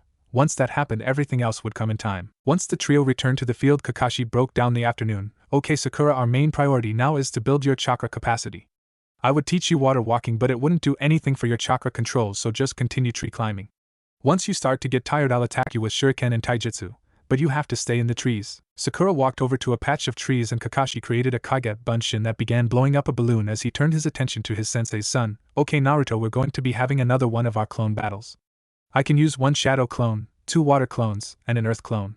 He took the inflated balloon from his clone and wrapped it in a blanket before handing it to Naruto. You can use 3 kage bunshin and yourself. Your objective is to guard that balloon, which represents a baby. If at any point during the exercise it pops, you have to join Guy and Lee on their post-pre-breakfast snack, pre-dawn workout. The genin cradled the package tightly to his body and shivered in fear because he knew there was no way to avoid that workout. His sensei was just humoring him. He took off towards another patch of woods and Kakashi's clone platoon followed, eager to use him as a punching bag. Seeing that his 2 students were set, he pulled out the greatest things since sliced bread and gave a brief thought to the rest of the afternoon. After making sure Naruto didn't just blindly react to what the sharingan showed him, they could work on some basic hypnosis and genjutsu because God knows how bad he'd be at them without the Doujutsu. Then they'd move on to identifying different elemental chakra before studying the flow of it in and out of the body. Kakashi sighed because that was his basic plan with Sasuke before the Jounin turned his attention to his book before he could mope further because the man had already filled his daily quota. Akiko-chan, you dirty girl. Are you really going to do that with Haruo? Sakura watched the sunset and the sky change colors as she walked home. The pinkette let the cool breeze rush over her aching body as she lost herself in thoughts. Today was everything that she expected. It felt good to see Kakashi and Naruto again. At the same time, today was nothing like she expected. Without focusing all of her attention on Sasuke, the kunoichi was able to notice things about her other teammate that she didn't before. The blonde was incredibly open about a lot of things but would clam up about certain subjects or deflect them with a goof moment. Sakura had to stop thinking and wave to Tenten when she heard the brunette's voice, but the older girl had to catch up with her team before she could do anything else. She ignored the shouts of fire and youth that echoed down the street, but realized her train of thought was lost. The pinkette shrugged it off and promised that she'd treat her teammate better and shifted her thoughts to her earlier training. Sakura really wished she didn't hop on the diet trend as a child because she needed every advantage possible coming from a civilian background, but it wasn't anything that couldn't be fixed, especially because she was starting now. It was going to be hard though. The girl couldn't remember the last time she was this sore, but that was palpable proof the kunoichi was on the path to getting stronger and improving her family's lot in life. Naruto looked down at his filthy hands. He knew he was improving a lot, but it still seemed like he was only playing at being a ninja. The shinobi remembered when he soaked his teammate with the water jutsu. Flashback. Naruto stood in the shallows of the lake confident that he understood the basics of the jutsu. After all, that's what he did with the Kage Bunshin no Jutsu, and he learned that in an hour. The blonde sped through the hand seals and slammed his open palms into the water, causing a wall of it to explode upwards like the scroll said it would. However, the barrier didn't stop at 8 feet. The water arched over the genin's head and he admired the sparkling light shining through it. But then it splashed onto Sakura and he wondered how it didn't freeze on contact because he couldn't stop shivering. A wave bloodlust far greater than any he'd ever known crashed over him, and the animals in the training ground fled for safety. Naruto tried to follow but found his legs wouldn't move because his knees were shaking so much. The blonde watched as Sakura stood and water dripped down her body. He gulped after getting a glimpse of her features and tightened his sphincter. Sakura's face was red, not the cute shy blush that he only ever saw around Sasuke, but an angry "I'm going to rip your spleen out your asshole" red. Her eyes shone a demonic white that promised untold pain, and Naruto could do nothing but watch as the terrifying beauty stalked towards him. Naruto quivered in fear and waited for death, but instead a sickly sweet voice reached his ears, a voice that implied if the answer wasn't satisfactory then retribution would be swift and brutal. He pleaded with Kakashi using his eye, but the man ignored him. Knowing there was no help coming, he racked his brain for an acceptable response. Unfortunately for our blonde hero, the answer didn't exist. WLUSC. You looked really hot and I thought you'd like it if I cooled you down. The blonde instantly knew it was the wrong answer when he heard Shinaro and her fist slammed into his cheek before it felt like he was bouncing across concrete. The genin opened his eyes and could only see a green and brown blur that was rapidly approaching. After impact, the boy was able to confirm it was a tree before it inexplicably became night and the stars came out. Unbeknownst to him, Sakura just stood on the other side of the pond blushing as inner Sakura said, "Did you hear that? He called us hot, cha." Flashback end. After Naruto dragged himself back to shore, Sakura apologized profusely before lecturing him on using untested jutsu around other people. She then suggested he try controlling his chakra instead of just shoving it into the jutsu and hoping it worked. After realizing the kunoichi was right, Naruto ditched the Sujin Hiki scroll. He was too scarred to learn that jutsu, and opened the water walking one. The boy looked back at his dirty hands and realized it wasn't enough. He was improving, true, but it wasn't fast enough. The genin was behind everyone else after the academy, so he had to step it up. The blonde looked up and realized he was at his apartment building, and before he stepped inside made a silent promise. "From now on it's time to get serious. I'm going to work harder than ever. I'll get up early to work with the Fuzzy Brow group, then I'll work extra hard on my strategy, jutsu and sharingan, and by the end of the week I'll hit a still target in the bullseye 10 out of 10 times. Feeling better, the blonde walked into his building so he could collapse into bed. The next 3 weeks flew for Team 7. Naruto kept his word and trained hard 6 days a week. He would have trained 7, but Sakura, Kakashi, even Guy and Lee insisted that he take at least 1 day to recuperate. Every day after practice, the blonde would work with the spandex-wearing duo. It was going so well that he increased his weights twice and was learning a new taijutsu style. Guy called it Yuzukin. He said he forgot exactly where he learned it, but it was one of the styles that he based his Goken off of. The premise was to keep your opponent off guard with quick attacks and constant motion. When they did strike, you wouldn't block but tried to increase their momentum and put the target off balance, creating openings to strike. It didn't stop there though. When the Jounin demonstrated it on Naruto, he had the genin spinning like a top. The Eyebrow Brigade also discovered Sasuke's gift when his headband got knocked off during a spar, or getting my ass handed to me by Lee time as Naruto liked to call it. As soon as they found out, Lee proclaimed Naruto his second eternal rival for having such intense flames of youth. Even Guy cried manly tears because Naruto was learning the style without using the eye's copying ability. Once Naruto was able to use the Doujutsu in spars, his skills with it skyrocketed. He was able to process the information and react how he wanted to instead of blindly following the eye. One time it told him to jump over Lee's kick, but he smashed his head into a large branch above his head. Normally the blonde would have used the tree to dodge, but the eye said it was easier to jump, so he did out of reflex, knowing a branch was above him, and smashed his head. The genin's skill with hypnosis was improving as well, although his genjutsu was still abysmal. And if you add in the fact that he got lunch most days, it wasn't a bad 3 weeks for the blonde. Sakura also managed to stay busy. She learned how to make some non-lethal poisons with Ino's mom, although the pinkette could only make the liquid ones as of now because they were easiest and safest to work with. But soon she would be able to work with the powdered forms and could branch off into gas from there. Kakashi also said her medical skill was well above the novice level.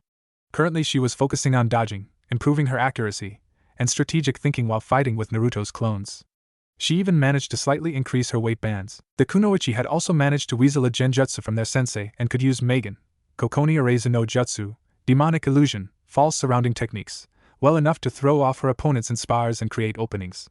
Once she had the stamina to tree walk for an hour and a half, Kakashi said he would find a tutor for the pinkette. All in all, it was a successful 3 weeks for Team 7, and they were finally ready to resume their duties. Sakura sat in the shade of a large tree in the center of Team 7's new training ground, eagerly awaiting Naruto's return with breakfast. The girl blew an unruly bang out of her face and wondered when she had become so fond of the knucklehead. They just had a half-hour conversation as they waited for their sensei, and Sakura found herself enjoying it. The blonde was a true goofball, and it seemed he could bring a smile to her face anytime he wanted. To make things better, he didn't even know the definition of the word judgmental, and for the first time in a while the pinkette didn't feel any pressure to be a different person. Sakura's laughter tinkled through the clearing. If the 10-year-old Sakura somehow traveled in time and saw her know she'd get slapped, actually the 10-year-old version of the girl probably wouldn't be able to touch her now. The kunoichi had finally begun to take her duties seriously, and it seemed her life was improving with her skills.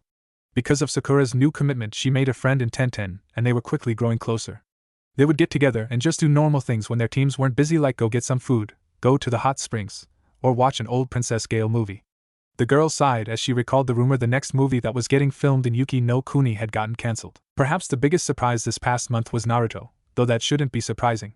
They switched roles after their first day of training, and Sakura followed the blonde around and pestered him about grocery shopping until he caved and introduced her to Gama-chan, who was pleasantly plump from Naruto's savings, and she was given some money for groceries. When Sakura brought the first delivery, she was surprised at the state of Naruto's apartment, mainly the lack of debris covering the floor. The pinkette was expecting a war zone, but there was no mildew, rodents, cockroaches, odor, or any type of mold. It was just messy. Clothes were strewn about the apartment, gardening supplies for the plants by the window were left haphazardly in random places, and his kitchen was filled with old ramen containers and some dirty dishes. She didn't let him know that she was somewhat impressed and proceeded to scold the boy about bringing guests back to a messy apartment because somebody needed to look out for him. They proceeded to have an impromptu cleaning session, and it was actually somewhat fun. Flashback. Sakura looked over at Naruto while he washed the bathroom's sink and mirror. They had just finished cleaning the toilet, and the pinkette was cleaning his shower while he finished the other surfaces. The blonde pouted while scrubbing the glass, and the pinkette stifled a giggle. He looked like a petulant child that just got denied a toy. It was actually kinda cute. Sakura was oblivious to the thought as an idea popped into her mind. She plugged the drain and filled the tub with some water. Once it had a decent amount of water in it, the teen cupped her hands and launched some at Naruto. He turned and started grumbling when he saw her smile before turning back around while grumbling. She pouted that he didn't take the bait and reached for the plug, but an arm snaked around her waist while another grabbed her shoulder and began to lower the girl into the tub face first. Deciding she wouldn't go without a struggle, the kunoichi reached back and grabbed the arms wrapped around her and pulled the blonde in two. After throwing their clothes in the washer, changing into some of Naruto's old clothes, and recleaning the wet bathroom, they zoomed through the rest of the house. When they were finishing up and taking care of the blonde's bedroom, he hit Sakura with a pillow while she was making the bed.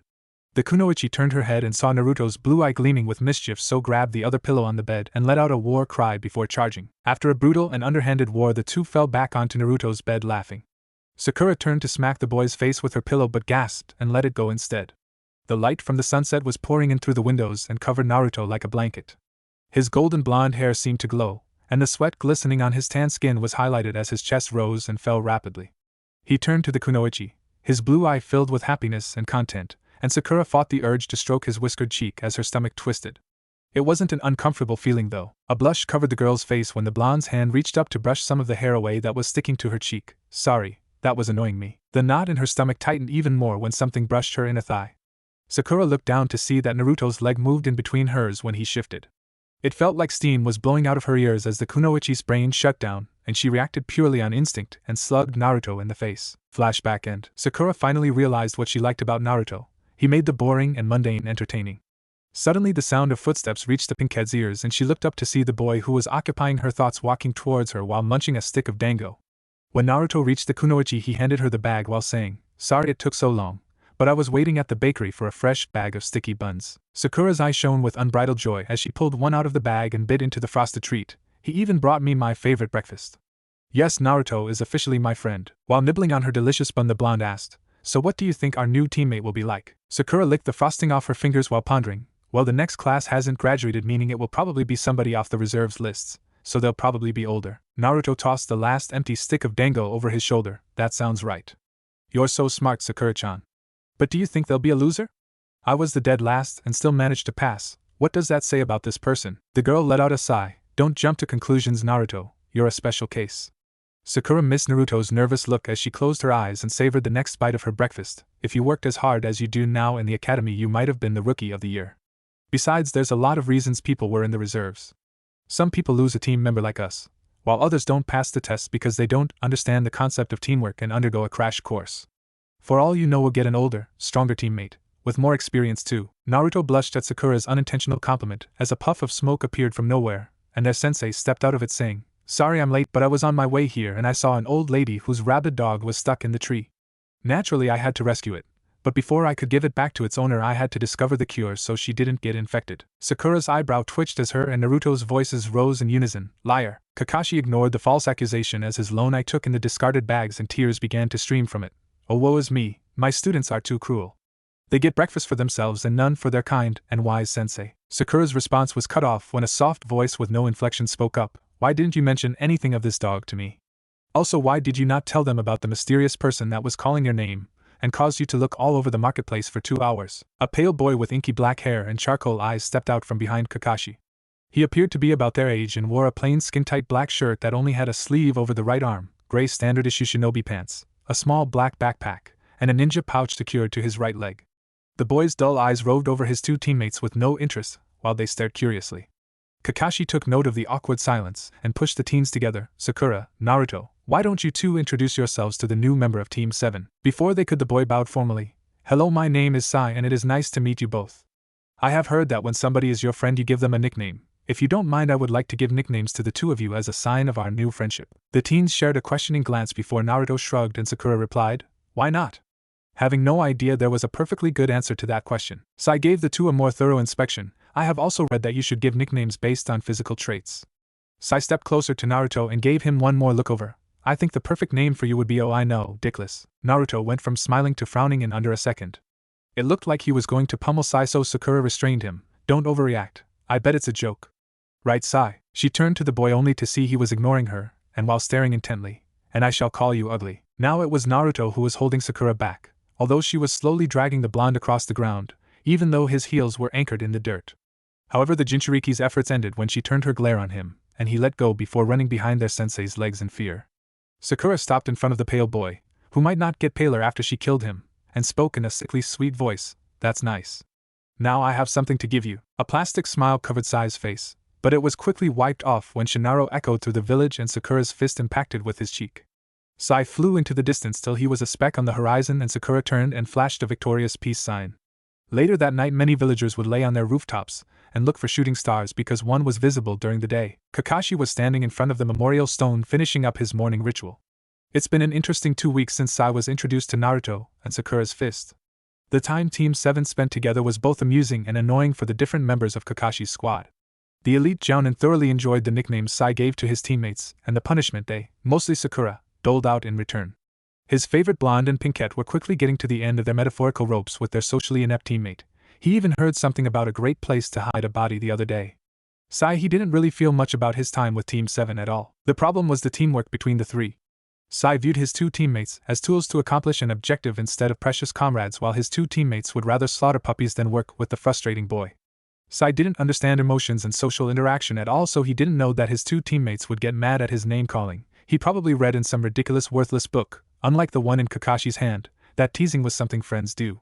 Maybe I should give him Ika, then again maybe not. I'll save that for when I'm really bored. Sai was constantly criticizing his teammates about every little thing possible. Having bad hair colors for ninjas, Sakura's forehead, Naruto's love of orange, and calling his teammates names constantly. Kakashi had to restrain the other two from physically hurting him too much, and his arms were sore from the constant activity. Sakura drags like an ox. Sighing, Kakashi realized his team was still not ready for a C rank, and the next Chunin exams were being held in Konoha too. It's a great opportunity to take them in front of their families and friends. The way that they're going, they'll miss that chance. Looking at the sun, Kakashi realized he was 2 hours late, meaning he was right on time. Saying goodbye to his fallen comrades, Kakashi closes the literary masterpiece that is Aika Aika and tucked it safely away into his back pouch before disappearing in his trademark puff of smoke towards the training grounds. Walking towards Ichiraku Ramen was a lone boy in an orange jumpsuit. Normally when going to Ichiraku to eat the food of the gods, Naruto would be skipping with a bright smile on his face. But today was different. He had a large scowl on his face, frustration visible in his lone eye. His hands were stuffed deep into his pocket, and he walked slowly and deliberately with his back hunched, appearing to be deep in thought, which would be surprising to his former classmates. Stupid Sai, how can he call Sakura-chan ugly? She's so beautiful. I can't believe he said that. You're so hideous that you'll have to date a loser like Dickless because no one else could stand a hag like you. He's got a point though. Sakura-chan is so pretty and smart, she can have anybody, so why would she want the village idiot and outcast rolled into one? Sighing, Naruto tried to raise his spirits. That's okay, even if Sakura-chan never returns my feelings, she's my precious teammate and friend, and those who abandon their friends are worse than trash. Besides, it's not like I need a reason to protect her. I want to no matter what. She acknowledged me and helped pull me out of my loneliness. She is one of my precious people, and Uzumaki Naruto protects his precious people. The image of his fallen brother's face appeared in his mind while his shoulders slumped even more. I'm still slacking off. I have to get way stronger. I'm not even close to my goal of being Hokage yet. Well, from here on out, Uzumaki Naruto kicks it into high gear to bail. I'll meet bushy brows every day at 5 in the morning to work on my taijutsu and increase my weights till I can't stand again. I'll practice all the hand signs and my jutsu till I can do it in my sleep. I'll improve my chakra control even more too. Now I'll spar on top of water while balancing leaves all over my body. I'm gonna train so hard that no one will be able to stop me to bail. Oh shit, I almost sounded like super bushy brows there. I wonder, are the eyebrows a side effect of the youthfulness disease? Team 7 sat in a circle catching their breath. Kakashi had to go to a jounin meeting and dismiss them for lunch. Usually their sensei would take them out or provide the lunch while gleefully whacking his students over their head with Mr. Twig. Needless to say, they were at a loss what to do without him. I want sushi, it's been too long since I had sushi. That's gross, who wants to eat raw fish? It's all about Ichiraku Ramen, Data Boil. I really have no preference at all. God, Naruto, whenever we go get lunch you always want to go to Ichiraku. If you don't want sushi, let's go to the barbecue or a place that doesn't serve just ramen. But Sakura-chan, I want ramen. You can have barbecue ramen. Really, Naruto, what do you not get? I just don't want ramen. We went 3 times last week. Regular people like to have something called variety in their diet. Why don't we just go to separate places and meet up back here? I don't care what you do, Sai, but I haven't seen Naruto all week, so I want to go get lunch together. Will they even let you into a restaurant? You're so ugly you'd probably scare customers away and make the people inside lose their appetite. Sakura-chan, calm down a little. Don't be hasty, if you kill him we could go to jail. Shinaro, never mind. Hey Naruto, what's that behind your foot? Looking down, Naruto saw a book with a worn green cover and yellowed pages lying by his feet. It had a picture of a boy with silver hair and black eyes on one side, and on the other cover is a picture of what looks like a younger Sai. Opening the book up, Naruto looked shocked. Wow, this is pretty good. Sidling up to Naruto, Sakura looked at the book from under the gap in his arm. Yeah, that's really good. I didn't know Sai was this skilled at drawing. I just figured he could sketch those ink animals that he uses. Hey, check it out. It looks like this boy is fighting a bunch of monsters like it's some kind of adventure. Naruto squinted his eyes and nodded his head. Yeah, that makes sense. Flipping through the pages, Naruto noticed it changed around the middle of the book.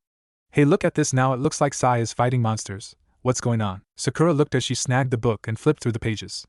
No, you're supposed to read Sai's part from this end. See, if you go from the middle he loses weapons, but when you go from the back cover of the book he gets the enemy's weapons like the other boy. So it looks like they would meet in the middle. I wonder if they have to fight. Naruto peered over Sakura's shoulder, their cheeks almost touching. I don't know, that seems kind of dark. A voice interrupted Naruto's musing. May I have my book back? Looking up, Sakura saw Sai standing in front of them. Laughing embarrassedly, Sakura handed over the book. Sure, here you go. But what are you going to draw in the middle, if you don't mind me asking? Sai flipped open the book and looked at the 2 blank pages in the middle. I forgot.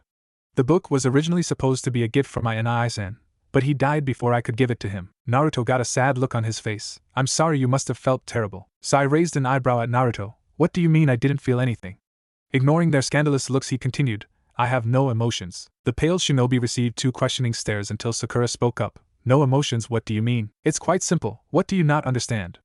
I feel no emotions. No happiness, sadness, fear, anger, or anything else. Naruto looked shocked at what Sai was saying. Everyone has emotions, Sai, we're humans. Putting the book back in his backpack, Sai stood up. We don't have much time left for lunch. I will go get you ramen and sushi and return to the training field. Watching him walk away, Sakura turned to Naruto with a confused expression on her face, and he simply replied, Yeah, I know. It's been one long month since Sai's inclusion into Team 7 and Sakura was stretching after a long day of training. I'm surprised at how much better we've gotten this last month. Kaka-sensei actually has to put his book away and use some ninja tools to avoid capture during team exercises now. Sakura changed a great deal in the past month. Instead of her normal red and white dress, she now wears a fitted crimson dress that stops in the middle of her thighs with long wide sleeves that extend over her hands, hiding them from view. Along the edges of the dress there was a pink stripe about an inch thick, and then splitting the dress in the middle on the back and front were another 2 stripes that split in 2 as they reached her chest, going down the length of her sleeves, stopping when it met the horizontal stripe at the end of the sleeve. Hidden under her baggy sleeves were 2 prepared launchers, each holding 5 small saban needles coated in poison. Around her waist was a pink belt with a crimson bag with small sections holding various types of poison gas pellets. Next to the crimson pouch was a black pouch containing a standard medical field kit. On her legs she had several multicolored saban holsters, all representing various types of poisons, strapped over black bandages, and Sakura opted to change her red headband out for a black one. The only thing still left from her old outfit was a pair of black spandex shorts that she wore under her new dress. Looking at her teammates as they were sparring, she watched their deadly dance. Sai remained mostly unchanged, except he now had a tipless tanto strapped horizontally across the small of his back. He was busy drawing some type of ink animal to launch at her other teammate, who changed a whole lot over the past 2 weeks. After the combined assault of Sakura's constant nagging and Sai's ridicule, Naruto adopted an outfit with considerably less orange. He now wore a white t-shirt with an orange Uzumaki swirl on the front. Over that he had a loose midnight blue jacket covered in pockets with another orange Uzumaki swirl on the back. He had black pants that stopped just above his ankle with a thin orange stripe going down the sides. On his right leg he had white tape with a blue kunai holster strapped to the outside of his thigh and a similar setup holding shuriken on his left. He also wore an orange belt with a pouch filled with smoke bombs, tear gas, a plethora of explosive notes, and pepper bombs to throw off trackers. They all acquired new skills that meshed well together and practiced several new team formations and maneuvers for different situations. They were quickly turning into cute little killing machines, as Kaka-sensei put it. We may not get along off-duty, but when we get into a fight we handle ourselves pretty well. Naruto takes the front line while Sai gives him direct support, and I hang back giving a second level of support to both of them with my poisons and genjutsu. We're getting to be a well-oiled machine, and that means another C rank is coming. Sakura sat nervously recalling the last C rank mission that ended in tragedy. That was a freak accident. No way anything like that will happen this time. Trying to put the thoughts of Nami no Kuni from her mind, Sakura focused in on her other teammate that came back from the tragic mission. Aside from training and missions with Team 7, Sakura never saw her blonde teammate anymore. Now he's so good with a henge that Kakashi can't detect it, so he goes to the stores in his Oryoku no Jutsu form, fully clothed. Truthfully, Sakura missed it. She would come over and cook for him, and he would eat it with a smile even if Sakura couldn't stomach it. I can make poisons extremely well and I follow the recipe exactly. Why doesn't it come out good? Lack of cooking skills aside, Naruto trains before the team even meets up to start their day, and then he keeps training well after even Kakashi-sensei leaves, giving them no chance to get together outside of official duties and training. Hanging out with Tenten is fun, but it's not the same for some reason. Sakura definitely has a blast hanging out with Tenten when her schedule allows it, but neither girl really has any extra money to be throwing away, so they usually just train or hang out at Tenten's apartment. She really does enjoy her time with Tenten, but when she was hanging out with Naruto she could forget that she was a kunoichi trying to advance her place in the world and have fun like a normal teenage girl. Sighing as she watched Naruto's clone cut down one of Sai's ink animals while another squad of clones cornered him in preparation for the real Naruto to hit him with a futon, Daitapa ending the spar. Naruto was working himself to the bone, and it definitely showed. She lost count of how many times he increased his weights since he got them, and he was also always sending clones off to do weird variations of chakra control exercises, like doing cartwheels up trees while trying to stick as many leaves to himself as he could, or sparring on the water against his clones, once again sticking as many leaves to his bare skin as he could. And he doesn't look so malnourished anymore. At least he's still eating healthy. His body's looking much more muscular and much less skeletal. Inner Sakura chose that moment to try to break through the mental barriers surrounding her. Damn straight. He's got some steely abs, chow. Sakura didn't hear her inner self's attempts to reopen communication and noticed Kakashi waving them in. Finishing up her last stretch, Sakura dusted herself off before jogging over to her sensei. Alright team, before we dismiss for the day we're going to head in and see if we can get a C-rank mission for tomorrow. Tensing at that, Sakura turned and saw Sai's neutral expression, and Naruto looked excited. That idiot, how can he not be nervous? Doesn't he remember the last mission? Inner Sakura once again tried to voice her opinion. He's too stupid to get nervous. Whatever is in his path is just an obstacle on the way to Hokage. Sakura figured that if Naruto had someone to teach him early on, and he applied himself, he would have competed with Sasuke for the Rookie of the Year in the academy. But then we wouldn't have been teammates. Shaking that thought away, because who really knows? Sakura smiled at her teammates' bravado and feeling slightly bolstered by it as she walked side by side with her two teammates, with Kakashi trailing slightly behind as the new Team 7 went to the mission's office to get their first C rank. Since coming together, ready for anything coming their way, Kakashi gazed proudly at his students' backs as they walked to get their mission for tomorrow. The sight of his team coming together almost brought a tear to his eye. They grow up so fast. Naruto absorbed everything he was taught like a sponge. It may have taken a little time to explain something to him, but when finally got it down he understood it inside and out, and then generally takes the concept to an entirely new level. His mother's taijutsu style was perfect for him and Naruto took to it like a true Uzumaki, getting the basics and learning the ideology of the style incredibly fast. He also learned 2 more jutsu, one of which is an attack jutsu, and was adapting to his new eye extremely well. He'll probably surpass me. Naruto has the chakra to use the eye far longer than I do. He now had several misdirection genjutsu, and had a pretty good handle on hypnotizing people in battle. His blonde genin could easily identify elemental chakra and was starting to make out the flow of chakra. But he can't copy jutsu just yet. Sakura is advancing wonderfully and is well above the level a rookie genin should be in non-chakra related techniques and medical knowledge. The Pinkette has become quite good with poisons and Senban, had a few genjutsu for hiding and misdirection, while her chakra reserves have increased to around the size of an average genin. It was almost time to get her a tutor in medical ninjutsu. Maybe he should try to repair some old bridges for the sake of his student. Even if she doesn't want to see me, I can probably convince her to take Sakura as a student part-time after she meets her. Kakashi couldn't help sigh with his ink jutsu, however it was one of the more interesting and useful techniques he'd seen in his years as a ninja. What he could create was limited by his imagination, and he could do amazing things with his ink constructs given enough time to draw and the right strategy. Kakashi was teaching Sai how to use the tipless tanto that he wore around now, but besides that he didn't have much to teach him as of now. Maybe when he wants to branch into elemental jutsu. Despite the limited teaching, he fulfills his role on the field quite well and is talented at adjusting his strategies on the fly if needed. All of this was expected from a student of Danzo along with his emotionless demeanor. He has been following Sai closely since his inclusion on Team 7 since Danzo personally trained the pale boy while he was in the reserves and clearly had his claws set deep in the youth. Kakashi followed his new student in the shadows trying to see what the old war hawk wanted to gain by putting a possible agent on a team with Konoha's resident Jinchuriki. He had witnessed and eavesdropped on several personal meetings between Sai and Danzo as well as had his nindogs report the contents of some they witnessed, but on the surface the meetings were all on the level. Training schedule, what missions he has done, is he adapting to the new team well, is their teamwork acceptable, is he learning enough from the famous copy Nin, etc. It all seemed menial and boring, but when a person who used to run a clandestine organization that operated outside of the Hokage's jurisdiction, menial conversation could be code for anything.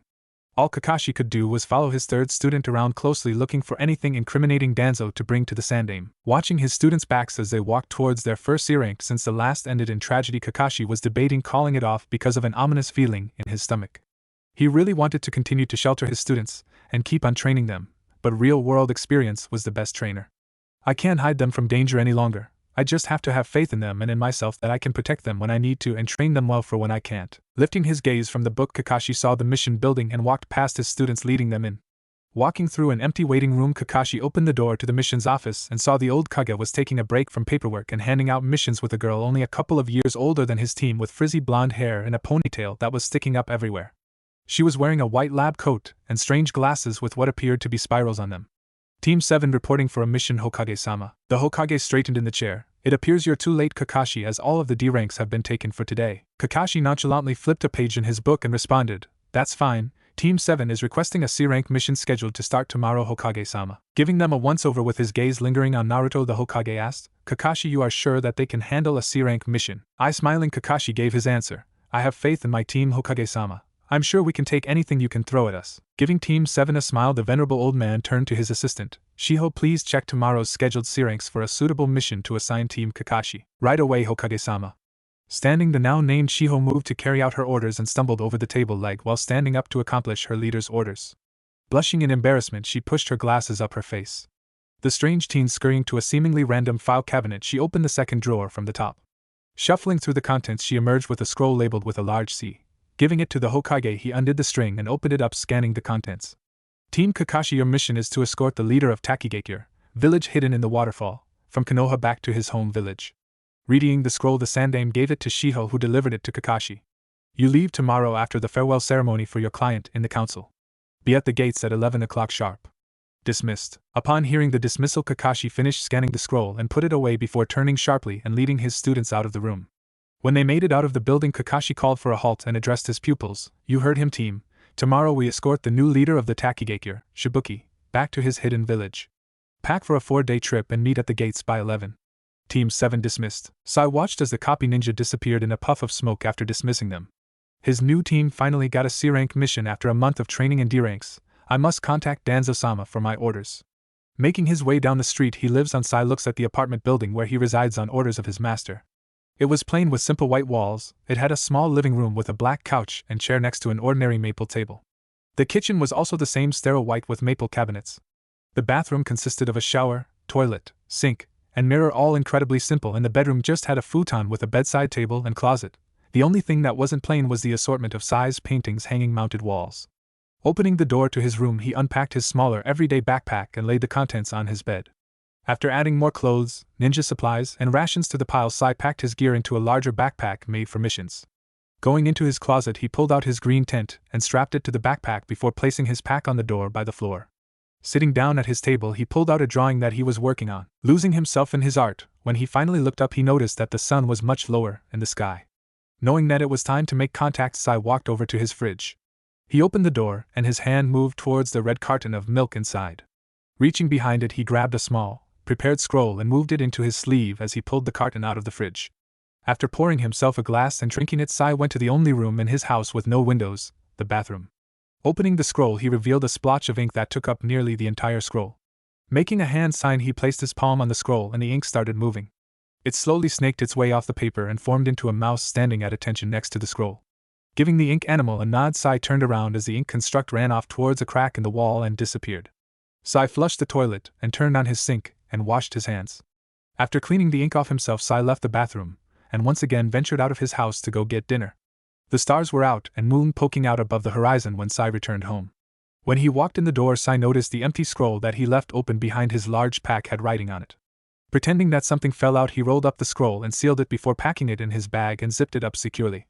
Feeling no satisfaction for completing his assigned task, Sai turned his lights out and went to bed, ready to carry out anything that his master ordered, but that was a tool's job after all. Outlying the suburbs on the west side of Konoha sat a modest 2-story gray house with white shutters. It had an average-sized lawn with Japanese snow bushes alternating with barberry bushes forming a perimeter around the yard. Inside the barrier there was a small koi pond along a gravel path that led to a small deck and an ornate front door. Looking closely at the gravel path, there was a small black blob running up it. The small splotch then jumped up the steps to the porch and squeezed under the front door, entering the house. Once inside, the mouse scurried up the oak trimming to the second floor, where it once again squished itself under a door. The room it entered was lined with shelves filled with scrolls and books on many different subjects. There were no windows in the room. It was lit by candles and mirrors placed at strategic spots to spread light around the library. There was a large wooden desk in the center of the room with several books scattered on the top and a man writing a haiku onto an empty scroll with a walking cane perched on his chair. He had a wrinkled face with dark gray hair that poked out above white bandages that wrapped around his forehead and right eye, while his other eye was a cold charcoal. He wore a black hakama that only covered his right arm and came up above his shoulder, covering the right side of his neck up to his jaw. On the left side of his torso you could see he was wearing a white kimono underneath the black hakama. Looking up at the scurrying noise, he watched as the mouse climbs up his desk and comes to a stop in his work area, sitting as if waiting for some food. Rolling up the scroll he was working on, the old man put it away and he pulled out an empty ink jar, a clean brush, and a new scroll. The bandaged elder watched as the mouse walked over to the empty inkwell as its form lost its coherence. Once the ink construct got close enough to the inkwell, it jumped and, losing its form, completely turning back into ink. The elder dipped his brush into the well and began to write on the empty scroll before him. Once he finished, he cleaned off the ink brush, capped the well for future use, and made a hand sign. Channeling his chakra into the scroll before him, the writing began to run into itself, and the river of ink once again turned into a mouse, though this one significantly smaller. Scurrying down the desk and back from whence it came, the one-eyed man once again marveled at the usefulness of his tool's jutsu. He was a good investment of time. Leaning back slightly in his chair, the elder began the waiting game, seeing how his plan would be carried out. Everything was working out so far. He made sure to tell his pawn to actively hamper Squad 7's teamwork for 2 weeks before using another 2 to form a cohesive unit. It worked flawlessly as the young fool leading the weak and pathetic hidden village Takigakure finally made his scheduled visit and was ready to go back home. Danzo timed it perfectly as Team 7 was ready for a C rank just as the whelp was returning to his pathetic hidden village. And because Danzo knew that Team Kakashi always got their missions after training was completed for the following days, so they got the first pick of missions. Danzo then had his tool working in the missions office slip the mission into the appropriate spot so Team 7 would be assigned the mission to guard Shibuki. The possibility for combat on it was low, making it the perfect mission to send a team fresh off medical leave on to get them back into the swing of things. Yes, you old monkey, you played right into my hands. I'll make sure that Konoha is safe from any threat, even the dangerous Uchiha Madara, with or without your approval. All the pieces were on the table, and now Danzo could only wait to see how they played off each other. Kakuzu launched a futon, Shinkurenpa, wind release, serial waves, and watched as they sliced through his accomplice and their quarry, killing them both. Fuki was a capable partner using high-level fire jutsu with ease. She was then able to control the smoke generated from her jutsu to block her opponent's vision or disorient them before making a quick kill while they were distracted. Once Kakuzu saw her suffocate a man with nothing but smoke after she finished playing with him. The ancient ninja always told her, "If you get in my way, I'll kill you myself," and he did just that. Fuki was blocking the line of sight of Yamada Akihiro, Iwa's steel gate, making him vulnerable to an attack from Kakuzu's position. He could have aimed under his partner, but the hit wouldn't have been fatal and the man would have just used his jutsu to grow a working steel leg.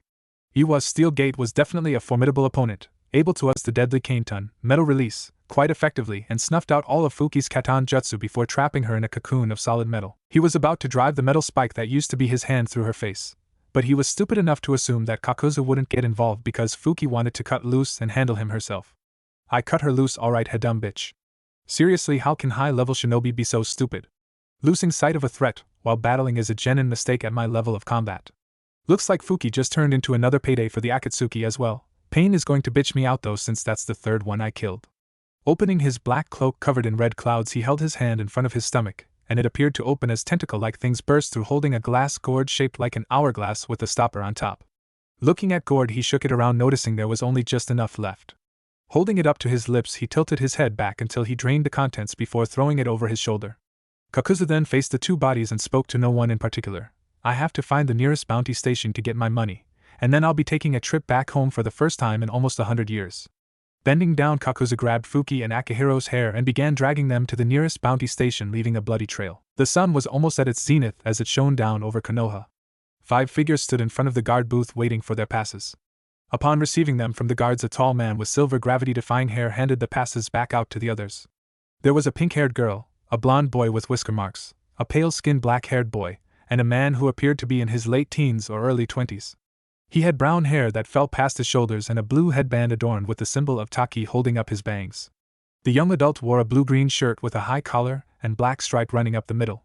He had a steel shoulder pad on his left, and a brown belt that ran diagonally across his front and back while going under the shoulder pad. He wore silver pants with a kunai holster on his left leg, and brown fingerless gloves protected his hands. The silver-haired man appeared to address his companions, and as soon as he finished they disappeared in blurs, venturing out of Konoha.